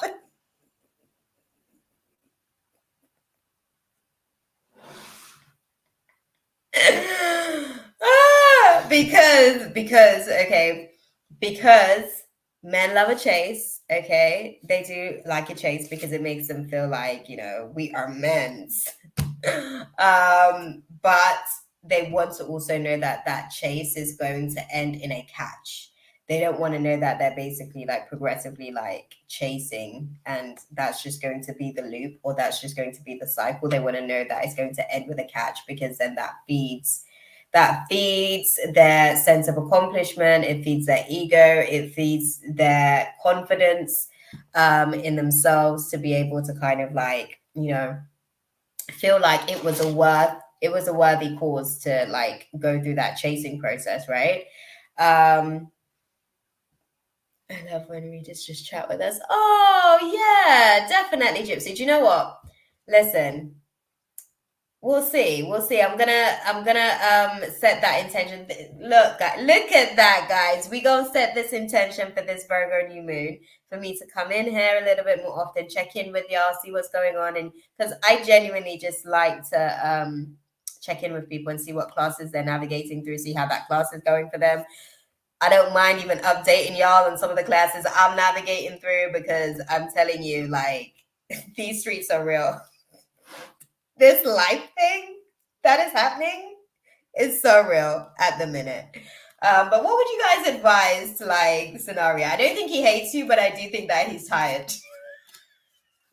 He's tired. And I do think he's honest about the fact that he's given up. Because I've been observing that energy as well, actually, with the dynamics with the divine masculines and feminines around myself. So you're not alone in this class, my love. This seems to be a thing that we're navigating through as a collective right now. So you're right on cue. Okay. What's the advice, guys? What would you guys recommend?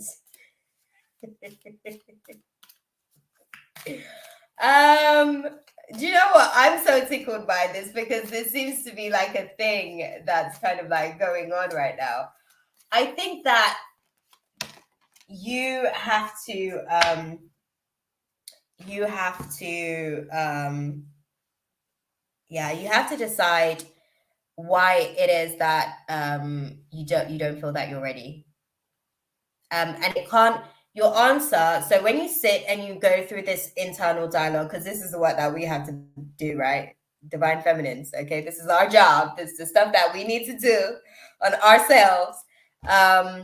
So when you go in and you have like that internal dialogue, what I would say is why am I not ready? And it can't be about him. It can't be just like projections on what he doesn't have, what he's lacking, what expectations aren't be like. It actually has to be, and why do you want these things? And how will these things make you feel validated in having a romantic experience? And why is it? Because you have to go and get to the actual root, basically, of these things as well. Because when you get there, then you'll see the face of who it is. Because, in all honesty, as we're manifesting, especially in romance, we're kind of always going to. So one of the things that's kind of like playing up, and I'm seeing like this whole thing going on in like in the class. Yes, Toya, I'm so sorry, girl. The list is closed. It's okay that you can tune in next week. We're gonna be doing this again. Okay. Thank you. God bless. But yeah, there's this thing going on in the collective, right? Where for the females, it's like we're having to learn how to break out of certain traumas, certain wounds, I guess, that we've carried for a very long time. A lot of these are daddy issue wounds, okay? And a lot of us as well, like our programming is evolving beyond a lot of like the things that we would have and should have and could have done previously. So the things that we would have put up with basically before we went through certain levels or layers of our healing, we're just not necessarily there anymore. And it's causing a shift for divine masculine as well. Good night. Good night, girl. Thank you for stopping in. See you next week, if anything.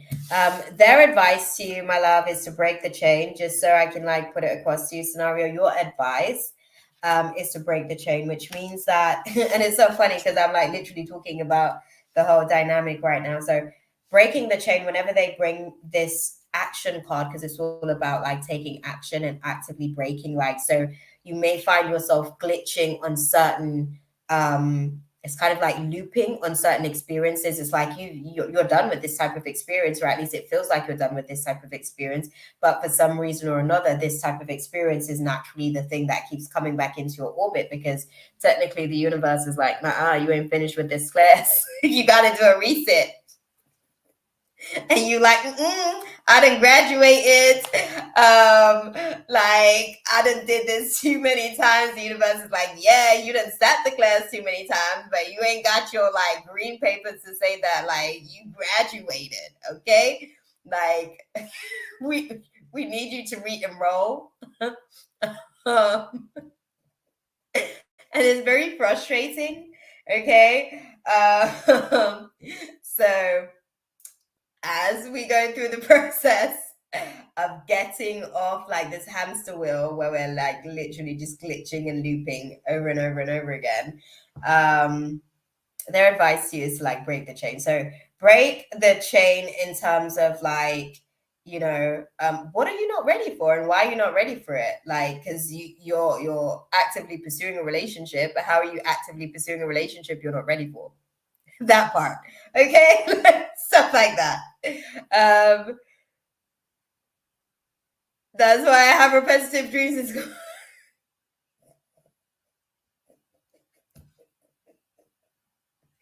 Your guides are trying to tell you something, girl. They're trying to let you know that you're gonna be like resitting a few classes, okay? But no, like it's clear that you've already like transcended certain classes like transparency and honesty and keeping it real with yourself, because you had that conversation even though it was like probably like a less than ideal conversation to have. It was a difficult conversation to have, right? Nonetheless, you had the conversation. However, it's also a case of like going a little bit deeper on that stuff. It's not like, oh, well, I'm not ready. That's it. Like you're cut off. Because especially like if you're manifesting a long-term committed sort of like situation, there's going to be days where you don't even like that person. Okay. You know, all the shit you loved about them yesterday are the things that like in your mind, you're tearing down their character about, okay? Because they're giving you, now it's imbalanced, right? Now it's imbalanced. They're giving you all of that stuff that you loved yesterday. You're experiencing it on a different scale. And now it's not as cute as what it was yesterday. Those things are going to happen, right?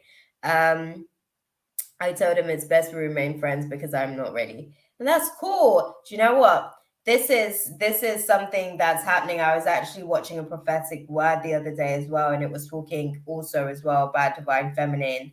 Not even just divine feminine, but we're actually like for the kingdom spouses and stuff, we're actually friend zoning a lot of our potential kingdom spouses so that we can continue to focus on the actual things that we're focused on, tunnel vision. And it's because those types of relationship dynamics can stand the test of time, I guess.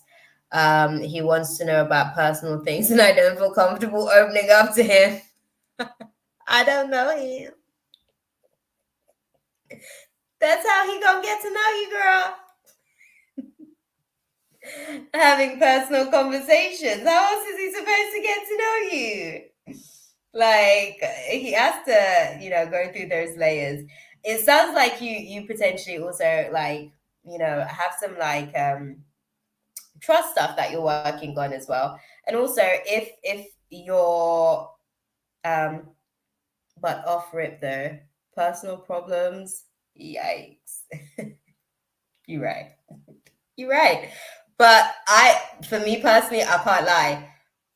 I'm the type of person I go straight in for the kill because I need to know what it is that I'm working with. I need to know what demons you in contracts with so I can go down my list to know like whether or not I want to jump on board that boat. Like, do I want to ride this wave with you?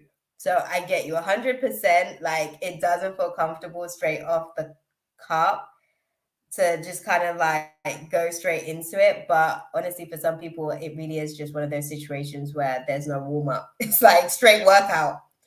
We're going straight into the workout. But yeah, I think obviously keeping him, I guess, as a friend gives you an opportunity to be able to kind of take your time and work at your pace as far as like what feels comfortable to you as well, you know. Let me ask you this: as much as he was like asking about your personal problems, was he willing to share his own? Because that again gives you a better indication of a person's intentions. Because if they're just sat there trying to like get to know what your problems are and they ain't sharing ish about their own ish, more than likely they have some ish that they got going on, and you might trigger a part of themselves one there where that information is weaponized. Okay. He doesn't make me feel safe. Exactly. So that's what I was just talking about right there, is probably what your senses are picking up on, is that he may be the type of person to weaponize information if triggered in a state. He doesn't make me feel safe. He wasn't opening up about his personal issues. He told me when I open up, he opens up. That's how that works. Well, I guess everybody gonna be waiting for the next person to open, okay? Because the next person said, you first. Put your shit on display. Let's unpack your stuff, right? But no. Honestly, like keeping it in the friend zone situation is probably best right now. Because it in order like for you as well, like in order for you to feel safe, the person that is naturally able to kind of like meet those expectations, they'll come in transparent themselves, sharing everything, right? And it's clear that he might actually want to share, but he's waiting for you to kind of like lead in that situation. So it may not be the strongest start, I guess, because again, you have to understand that may mean that you might have to lead in other areas that you might feel that he should take the lead on situations to make you feel safe as well. So that's just an indication of some of these small things. I'm telling you, listen, like there's so many small things that actually like feed into the big stuff. It's crazy. I told him to be more gentle and he doesn't want to. I'm guessing, like he said, everybody goes through things. Ew. Yeah, I don't think he's a fit for you. I'll say that much. I don't think that he's the fit for you. I think what he did kind of like highlight, like I said, he highlighted what it is that you don't want in terms of like a romantic partnership and why you don't want those things, which is it's a good start. It's a good place to be with the situation. Okay. We're gonna move on to Mina's question on the situation, but thank you for bringing this up. This was like a nice little like deep dive into some stuff. But yeah, he ain't the one, and there's still work to do. But it seems like you're going to be working through this stuff that needs to be worked through anyways, which is why you're having the conversations and dialogues that you're having. Okay. Thank you, my love. Thank you, beautiful. That was a really good conversation. I actually really appreciated that. Oh, God. And 22 said donuts. Love it. Period. Okay. Right, guys. Okay, let's go and dive into it, Mina. Let's unpack this stuff. Thank you. Thank you, Cenaria. That was a really nice conversation. I appreciate that. Ashan's feelings. We'll start with the feelings and then we'll unpack the thoughts. Oh, Libra. Okay. Okay. We're kind of like moving into, okay. What are Ashan's feelings towards Mina at the minute? Give it to us.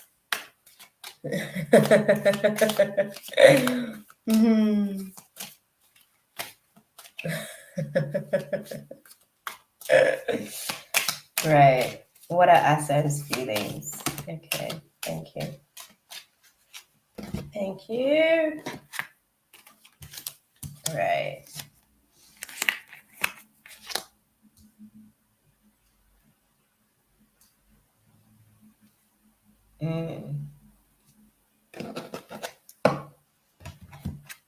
Okay, let me observe the story and see what they're saying, because there's a little story that's going on here. Okay. Okay.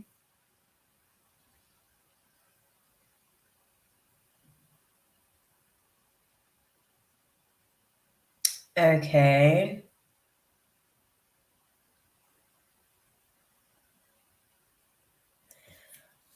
Okay, so what I'm seeing with the situation, right?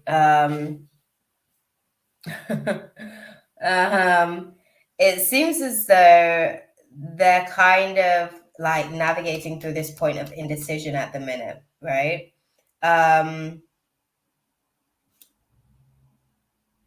They kind of started this situation where they're kind of going through this, like they're recovering I want to say communication because it feels like there's been like a moment of holding off.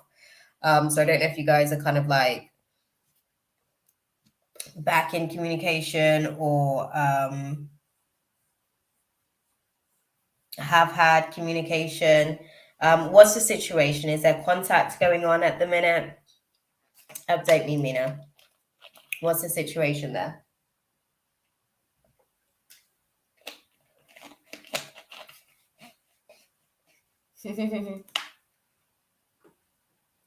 You guys are going at it in the chat. You guys are funny.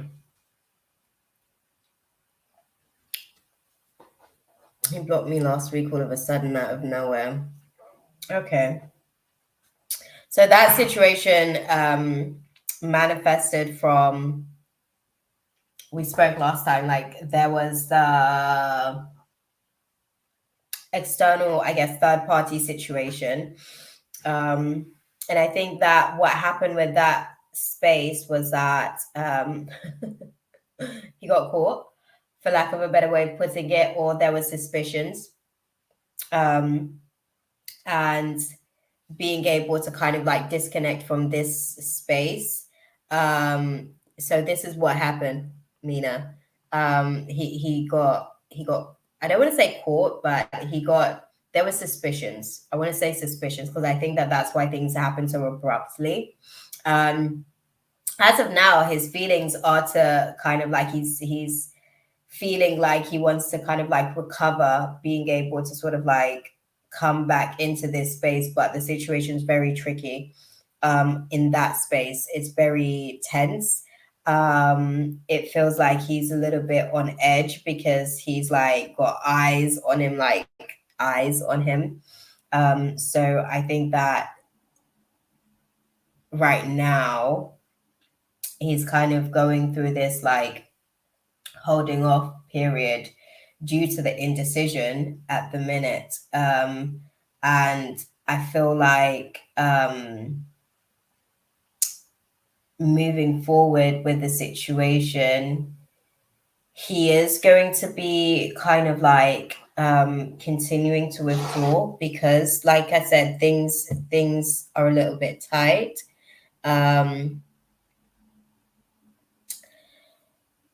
That was something in the space, but that wasn't necessarily the thing that caused necessarily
Hey, y'all. I went into cyberspace. I'm so sorry, Mina. I am so sorry. I am so sorry. I don't know if you guys are still in the room or not, but I went out into cyberspace. I was like, hello, is anybody out here? Can anybody hear me?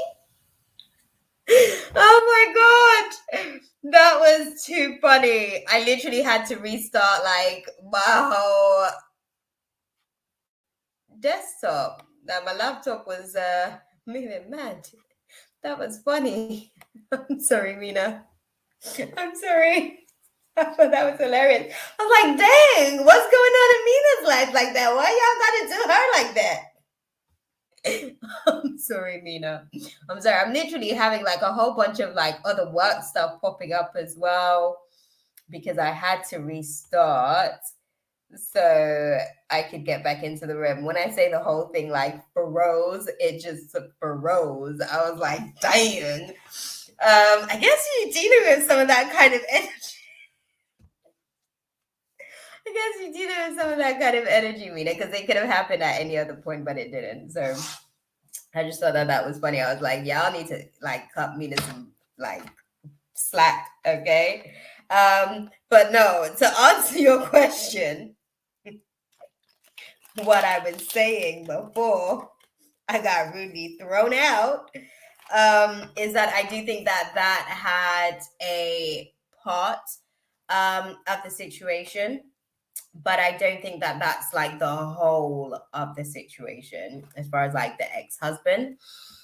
I think that it did definitely trigger some insecurities and it did definitely like trigger some moodiness, if anything. But I think also the suspicions, I guess, on the other side of the situation was sort of like growing as well. So okay, thank you. Listen, we can just pick up right where we left off. Cyber, like, disconnect or nah. Like, we're literally just going to pick up where we left off. So, his thoughts on the situation, however, his thought process is a little bit different. So, at the minute, like,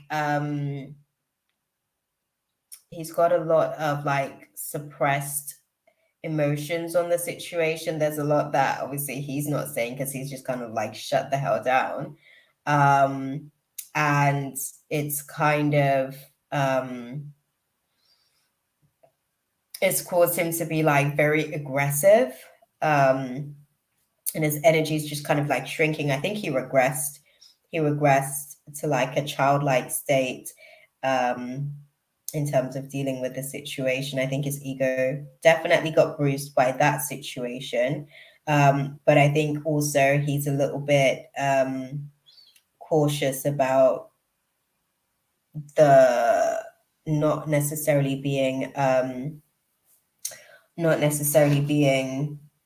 guess, caught on the other side of the situation.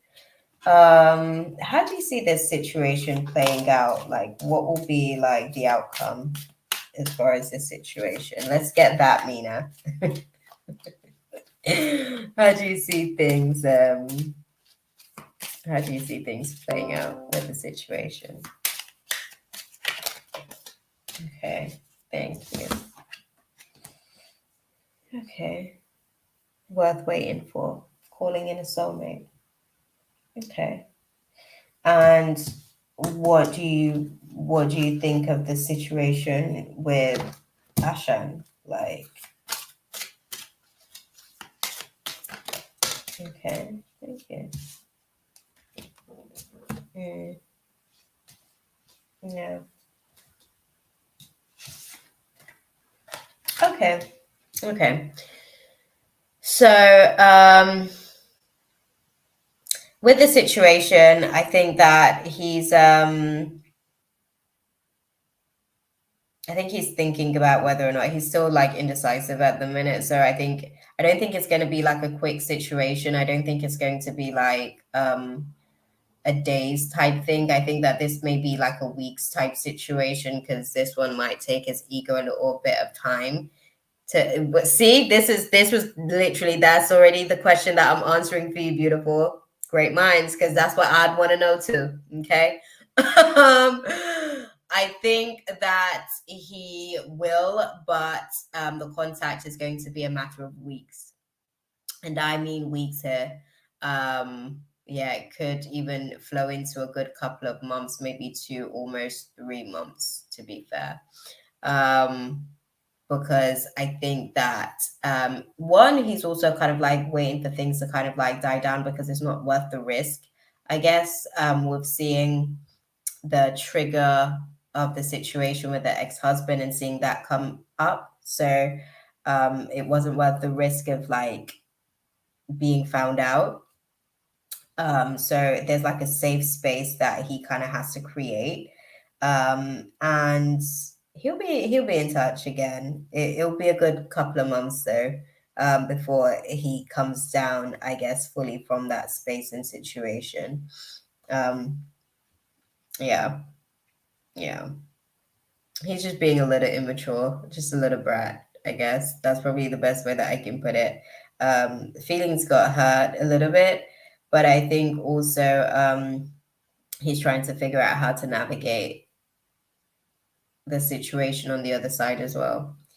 So yeah, he's gonna take off the mask because right now he's wearing a mask. Like that's why he's just kind of like put the walls up on the situation, but he's gonna release that, I guess, and have. Do you think it's love from his end or still attraction? I think that is still attraction. Why I say that it's not necessarily, and also like let's be clear, not every love is a healthy love. And I think that this is what I spoke with you about with the dynamics with him. I think that there's an attraction there. He has to be willing to go deeper. Like I think right now he's still at the surface. Like he's still at the surface, and you really have to go deep to really be able to like experience love. Even for it to like get to a place where it's healthy, right? You have to go even deeper to get to a place where the love is healthy. Because you have to kind of like work through your own stuff as well, right? But I think that he'll definitely initiate contact again. It might take some time for him to kind of like come down from the space and come willing to kind of like discuss where he's actually at and what needs he's got and what needs to be done. Yeah, he stays on the surface a lot. He does a lot of like paddling on the surface, but I don't know, he doesn't really do too much snorkeling. Okay, he doesn't really like go too much beneath the surface to dive and see what's under there. But yeah, definitely we'll be back. It's just a matter of timing on the situation. I guess you need some time to like steam off, blow off some steam. Okay, that's about it really. But yeah, I hope that was useful for you because I would have asked like exactly the same thing as well. The way in which you kind of went through the questions. Thank you, beautiful. Thank you for stopping into space and sharing the question with us. Thank you for waking up in time. Okay. I appreciate you. Gypsy, what we saying? Awesome. Listen, that's how you do it. That's how you do it. Right. We want to know what's Leah's feelings towards Gypsy, right? Like as clearly as you can get it. Like, give it to me raw. Thank you. Okay.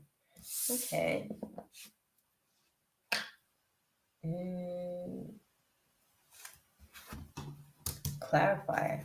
Why is it in reverse then? Okay, sorry. Oh, okay. We've got Chavi and M22 left, and that is it. I don't know if M22 is still in the building as well. I don't know if Charby's still in the building. I don't know if they stuck around after like the malfunction. Clarify, why is it in reverse, guys? Why is it in reverse? Let me understand that.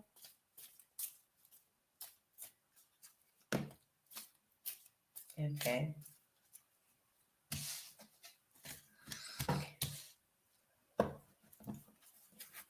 Okay.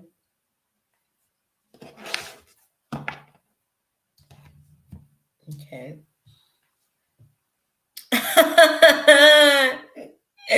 Well, my love, okay. We've got the high priest.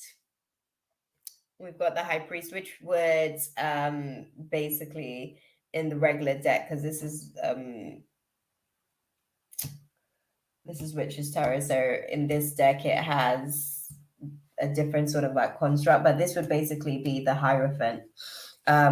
So I think that his feelings at the minute on the situation, there's, you know, how can I put it?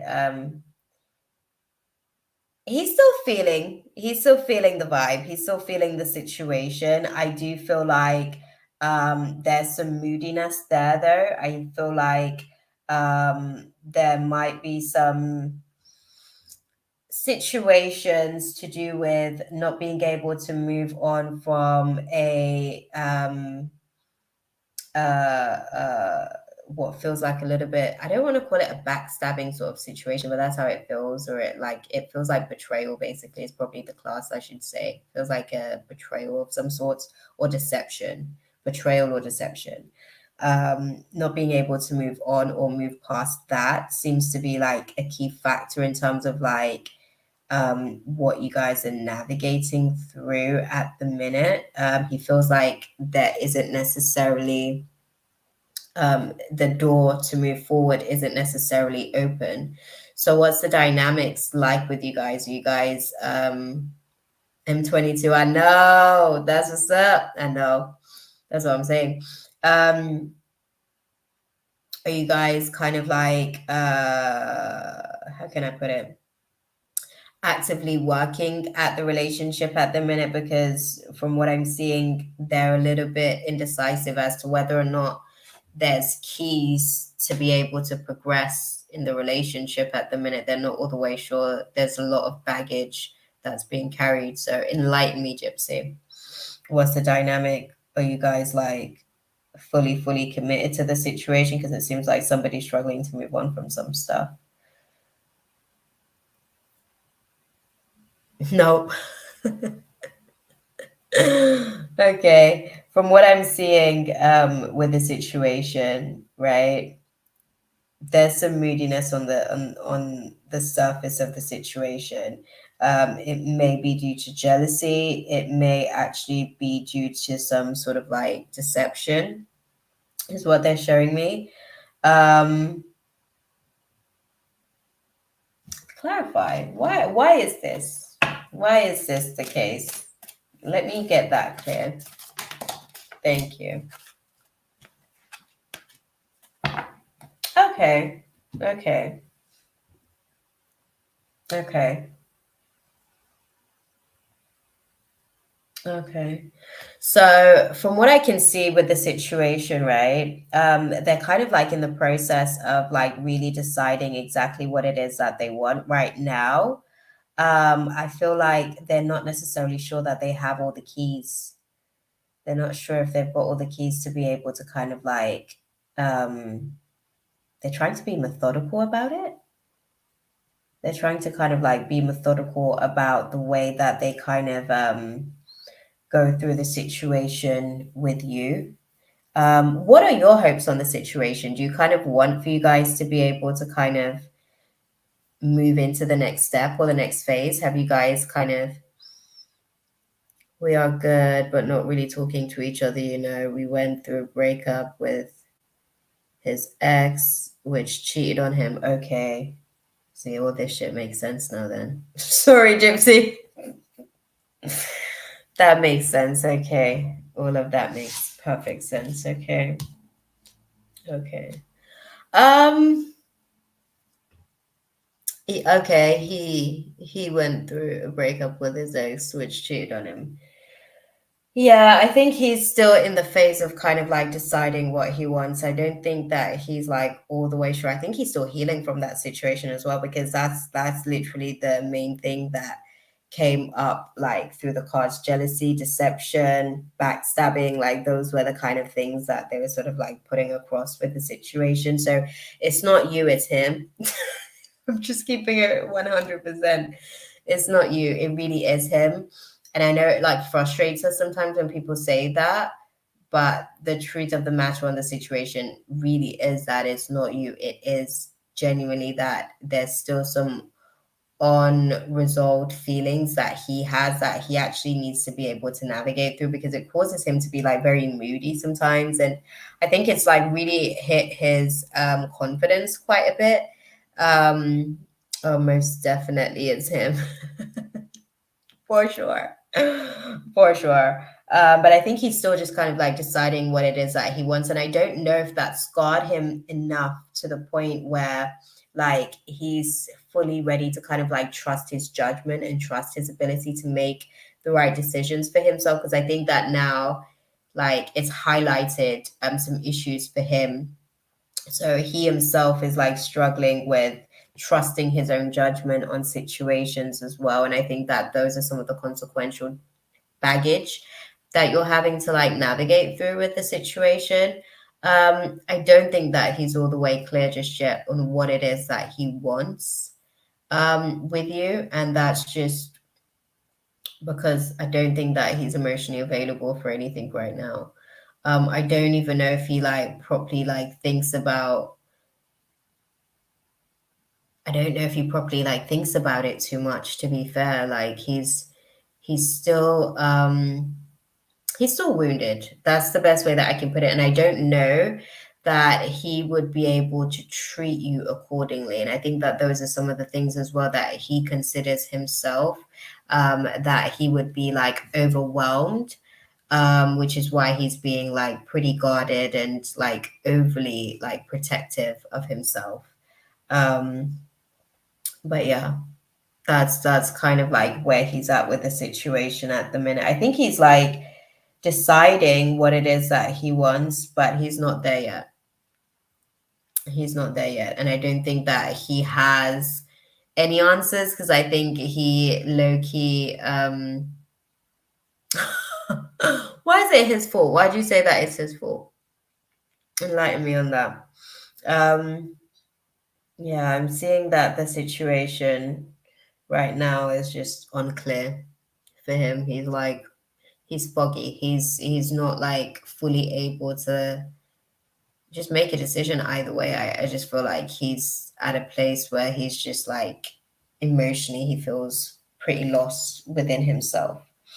Um and I don't think that he knows fully how to be able to kind of like navigate through this feeling at the minute. So yeah, that's pretty much it really. I don't think that there's anything more that they're giving me on the situation. Yeah. What's the advice? What would you say? What would you say to Gypsy?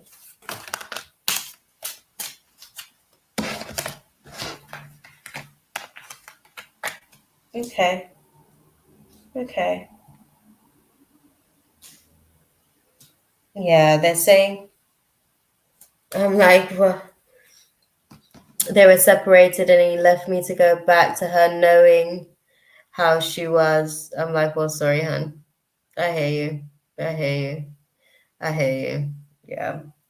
Um, So they're actually saying with the situation, as far as like what to do, they're saying like reconsider a recovery with this situation.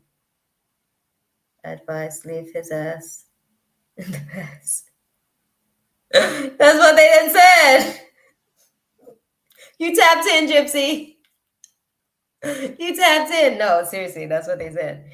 Not like in those words, because you know they like to dress it up a little bit nicer, but they're actually like reconsider a recovery with this situation. if you're ever thinking about a recovery, like really meditate on the answers to the situation, like really basically like really consider why things didn't work in the first place before sort of like going back into a situation.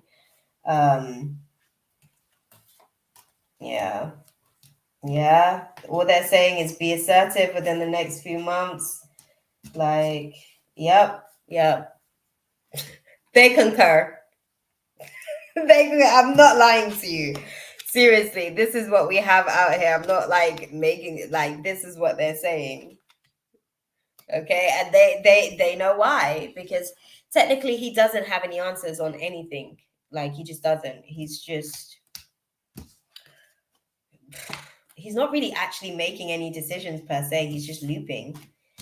Like, and when I say looping, I mean like he's just like making decisions from these places of like voids and lack, basically, and it's just causing to go on a loop.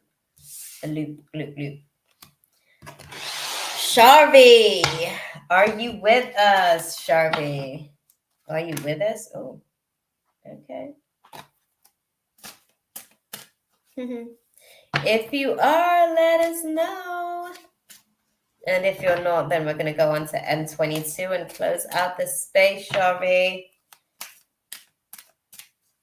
Are you with us, Sharvie? I don't even know if I saw Sharvie in the chat at any point earlier. I'm trying to even... Thank you, Gypsy. Thank you. Snap. You practically like read the cards yourself, okay? So thank you. That intuitive connection, receiving them downloads. I love that. But no. Yeah. I guess when you put it like that, it may just be his fault for real. So, Sharvie, are you here?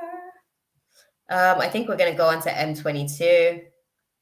Yeah, I don't think Sharvie's here. I don't think I've seen Sharvie in the chat for like a while, to be fair.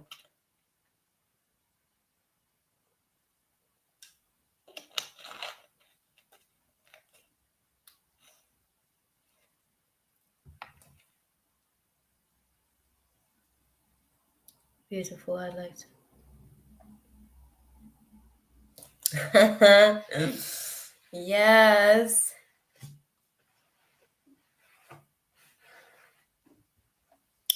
Oh, see, this is quite the question. We're going to go on to M22's question, right? We're going to start with how they're viewing. So this is going to be interesting. I'm going to unpack that in two parts, right? Because view has a few different dimensions, but we're going to see how they're viewing you subconsciously and how they're viewing you consciously, because the two may not actually be aligning. That part. So we're gonna do that. Okay. M22, they're Virgo. How do they view them? How do they view them subconsciously? Let's start with the subconscious. How does M22 Virgo view them subconsciously? Hey, Amber. I hope you're good. Well, we're actually sort of finishing up, my love. We're actually finishing up. Yeah. Sorry, beautiful. M22. What's their Virgo's feelings subconsciously? No, their views. Sorry. What's their Virgo's views? Come back. Check in next week. Okay, we'll be here again. Thank you.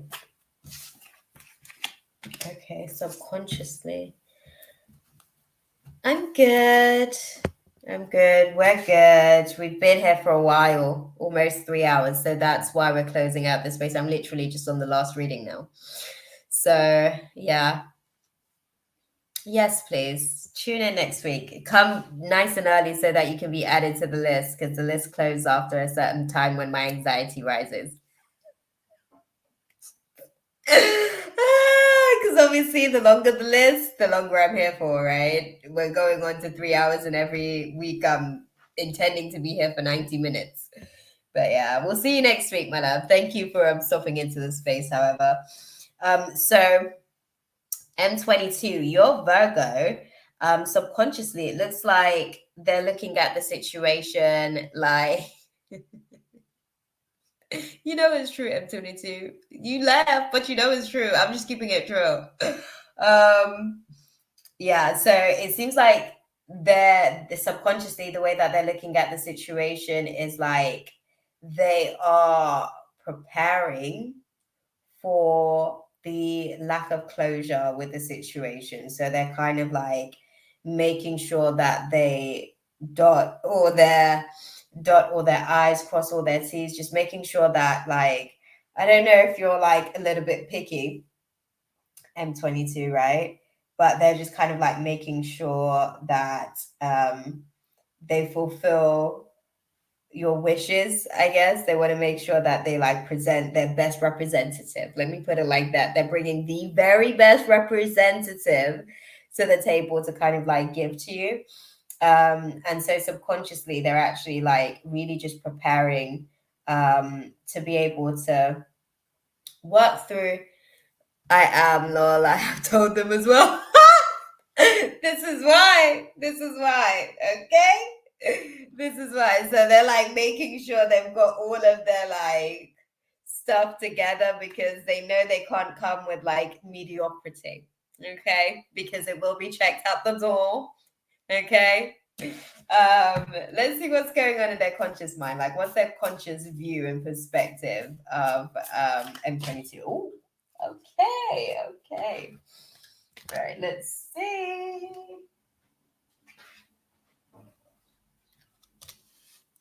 Okay. Okay, so in their conscious view, right? I see you. In their conscious view of yourself with the situation. So they kind of feel like there's a sudden shift. It feels like there's like this sudden shift is how they're seeing the situation, and it feels like things aren't necessarily in balance at the minute. It feels like I don't know, they perhaps feel like maybe you're not making enough time for the situation, or is it you that's been having this conversation with them maybe about making sure that they have enough time, because quality time is like one of your key love languages, like, because that seems to be something that's on their conscious mind about the situation at the minute, needing to be like completely practical about making sure that they're able to prioritize things appropriately. So that's kind of like where they're at with the situation mentally. Let's have a look at their feelings. Let's have a look at their feelings on the situation. But answer the question that I asked about. I think it's me. I need to give them time. Okay. Yeah, I think I don't think they know really where they stand because of that. Do you understand what I mean? Like, I think that, so subconsciously, they're kind of like prepared to dot all the I's and cross all the T's and like really try to meet your expectations, because I think that they're like, they appreciate the challenge, I guess. I feel like you're a challenge. Or you challenge them to be able to like go out of their comfort zone and stretch a little bit, right? And somehow they kind of like somewhat appreciate that, but at the same time, like in their conscious mind, they're feeling like there's a little bit of like it feels a little bit discouraging with the sudden change where there isn't really enough time to really be able to kind of like nurture the connection. Okay. What's the feelings for M22's Virgo towards them? Like, what does their Virgo feel towards them? As clearly as you can, please, guys. Okay, thank you. Thank you. Right. Oh, interesting.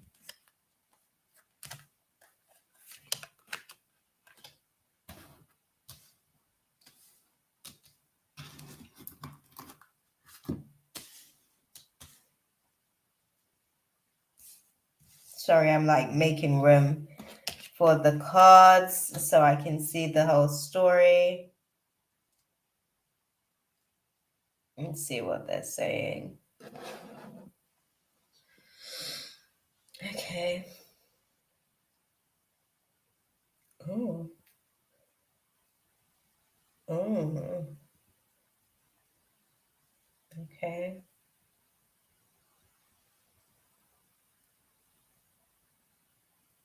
Okay. So, from what I can see on the situation, right, it seems as though what I'm hearing is what lasts too long serves, okay, serves two masters. So what I'm seeing with the situation is that you not necessarily being completely emotionally available, and I have to say emotionally available because that's how it's read, I guess, with not being able to like make the time because it's perceived like, okay, I get that you're busy, but if you want this, like make time for it type thing. So it's being received as you're not emotionally available, right? And for all intents and purposes with the situation, it seems as though their feelings on the situation is the kind of yeah, they're kind of at a place where they're hoping that things will actually change. They're hoping that the way that they're kind of like navigating the situation, it's almost like they're seeking to earn your approval. I don't know how you've kind of like set this up, M22, but it feels like, like when you get in like an application done and you like waiting to be pre-approved, they're waiting for your approval type thing. And I think that they have enough of an interest in you, or you keep them on their toes enough, long enough for them to be able to kind of be intrigued to want to keep like waiting for you to come back around their way. But they're hoping that things will actually be new. They're hoping that things will actually be sort of like a completely different direction with the situation. Um, yeah, yeah. Hey, Devyani, we're actually closing out the space now, my love. I've been here for like 3 hours in a second, so we're actually going to be closing out the space. But yeah, just make some time. I have got them something, but I'm scared of what their reaction will be. No, don't be scared. Don't be scared. I think that they are, how can I put it? I think that they would actually be a lot more appreciative. Tune in next week though, my love. We'll be here again next week. Try and come a little bit earlier so that you can get added to the list because the list closes after a certain time. So that we can get our full 3 hours worth, even though I'm supposed to be here for 90 minutes at a time. That part. Anywho, y'all. M22. Yeah, I think they're just kind of like waiting for you to be present in this space to really be able to like nurture the connection. So I think that that will actually be a good indication for them to see that you might not be able to give like quality time as such, just because the dynamics just kind of like are what they are at the minute, and you're kind of, your focus may be elsewhere and you're putting your energy into other things at the minute. But yeah, it will kind of like give them a good indication of maybe because I think that they don't necessarily know all the way just how interested you are right now per se, because things are like the prioritizing situation's a little bit off balance and off scale at the minute. I think it feels like you feel like they should, they should know, but they don't. I don't know how else to tell you, because like even when you see the situation and you know what odds you're up against, you're still having to navigate through your feelings on the situation, and sometimes that can override your logic on the situation. So even though you feel like they should know where you stand with them with the situation and what your feelings maybe are towards them. It's still a little bit questionable just because right now the situation is so much so where there isn't enough quality time put into the situation. So it is questionable. I'm not giving enough time. We're not getting enough time, I should say. So do they still feel the same? Do they know how I feel? Like there are all these questions kind of like floating around in the air, I guess. But yeah, their wishful thinking is that they're hoping that things can actually just like start afresh where even though the time doesn't feel like it's there's probably like the room to try and figure out how to make the appropriate time where, because it's not necessarily that there isn't time, it's just there needs to be less chill time because there isn't a lot of chill time. So it's like that chill time takes up a lot of the capacity for time when there's time for chill. But that may need to be broken down into smaller increments to make room for this situation to actually be nurtured. But yeah, listen, let them have the little something something special you've got, okay? And they'll really appreciate it. Actually, they'll actually really appreciate it, and I think it will give them a better indication of how you see them right now as well. Because I think right now they're a little bit like, I'm not sure where I stand. Okay, but that is it, y'all. That's it. Thank you for your time and energy, love. I was so down in the ditch, even pursuing my passion, and those podcasts wasn't helping. Glad you showed up. Oh, I love that, Mina. No, thank you guys. Thank you guys. Honestly, the way that I'm so flaky, half the time I come in here and I'm like, I don't even know if anybody's gonna be here. But I figured, you know what? Whenever I ask God, I'm like, okay, cool. Like, is your people gonna be like live and ready tonight? God's like, whoever needs their message, they'll pop in. Whoever he's guiding to this space will stop in, and whoever I'm guided to read for will get what they need. So I'm glad that I could stop into this space and you guys feel the same, because I missed y'all last week. Like, as much as I was like, low on energy and everything, I was like, oh God, I love to come in here and hang out with you guys and chill out and just vibe, because that's what it feels like. Being like in a conscious like state, sometimes it gets a little bit lonely. Thank you, M22. Thank you so much. Like, I hope that was useful for you, BTW. I didn't even finish up the space properly just yet. It's just because I've got like so many decks out as well. Oh, thank you, beautiful. Do you know what? I am still working at making sure that I keep my thoughts to myself and really communicate what the guys are literally just flowing off my tongue, because sometimes I don't even have time to think because they just start channeling through me and stuff, and they start, talking. But yeah, it's always good to know that they keep it honest, and it helps me to be able to deliver better as well. So I'm glad. Thank you so much. Thank you guys for being honest, because sometimes I come into these spaces and the guys want to call out certain things, but sometimes we're not that honest with ourselves, right? No, I'm glad, M22. Do you know what? I connect with your energy so well as well. Like, I feel like, yeah, our guides get each other. Thank you guys. Our guides get each other. I like the alignment of how they just like let things come to full like circle. I really appreciate that.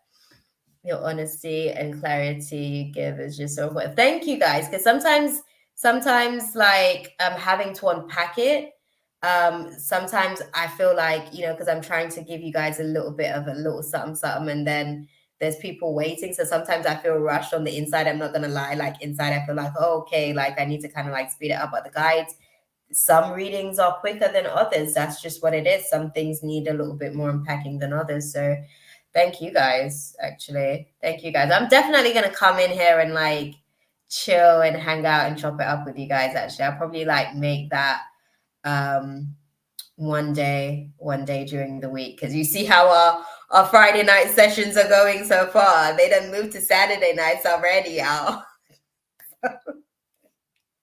We don't want to complicate the week any further, but let me know some like thoughts as well.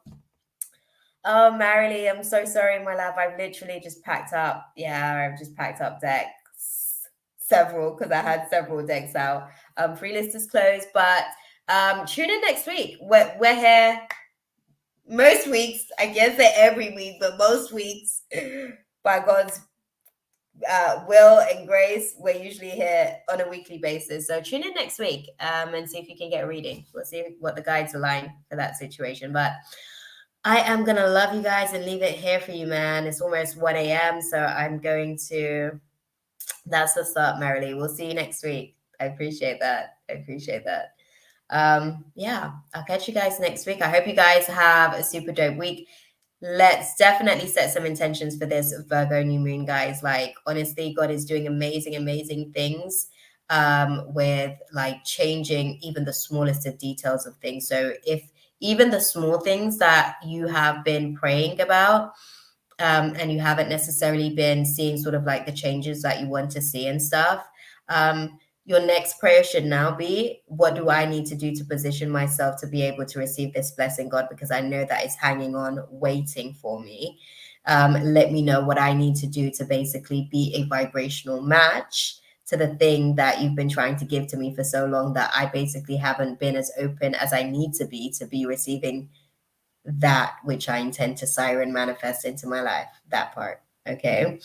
On that note, I'm gonna love you guys and leave it there for you guys. We're gonna close out the space, y'all. I'm gonna see you guys next. Hopefully, I think maybe next. Do you know what? This might have to go to like Saturday shows, because I think Fridays are getting like, I don't know, Fridays are moving mad, guys. But we'll see. I'll keep you guys posted anyways, whether it's going to be a Friday or Saturday night show next week. My mind is moving faster than my mouth can move. Sorry, y'all. On that note, I'm going to love you guys and leave it there for you guys. But I'll see you guys next week. Enjoy the week. May you have an awesome, phenomenal, supercalifragilisticexpialidocious week. Okay, I'm throwing all that positive, sprinkling all that good stuff in there for y'all. Okay? Love you guys. They said to hold her back, they never seem to leave her head and tend to keep her mind at war. All the things I said to hold her back, they keep her locked inside of all the times when she's been hurt before. Right, guys. I'll see you guys next week. Mwah. Catch you later. Bye, Mina. Love you, girl.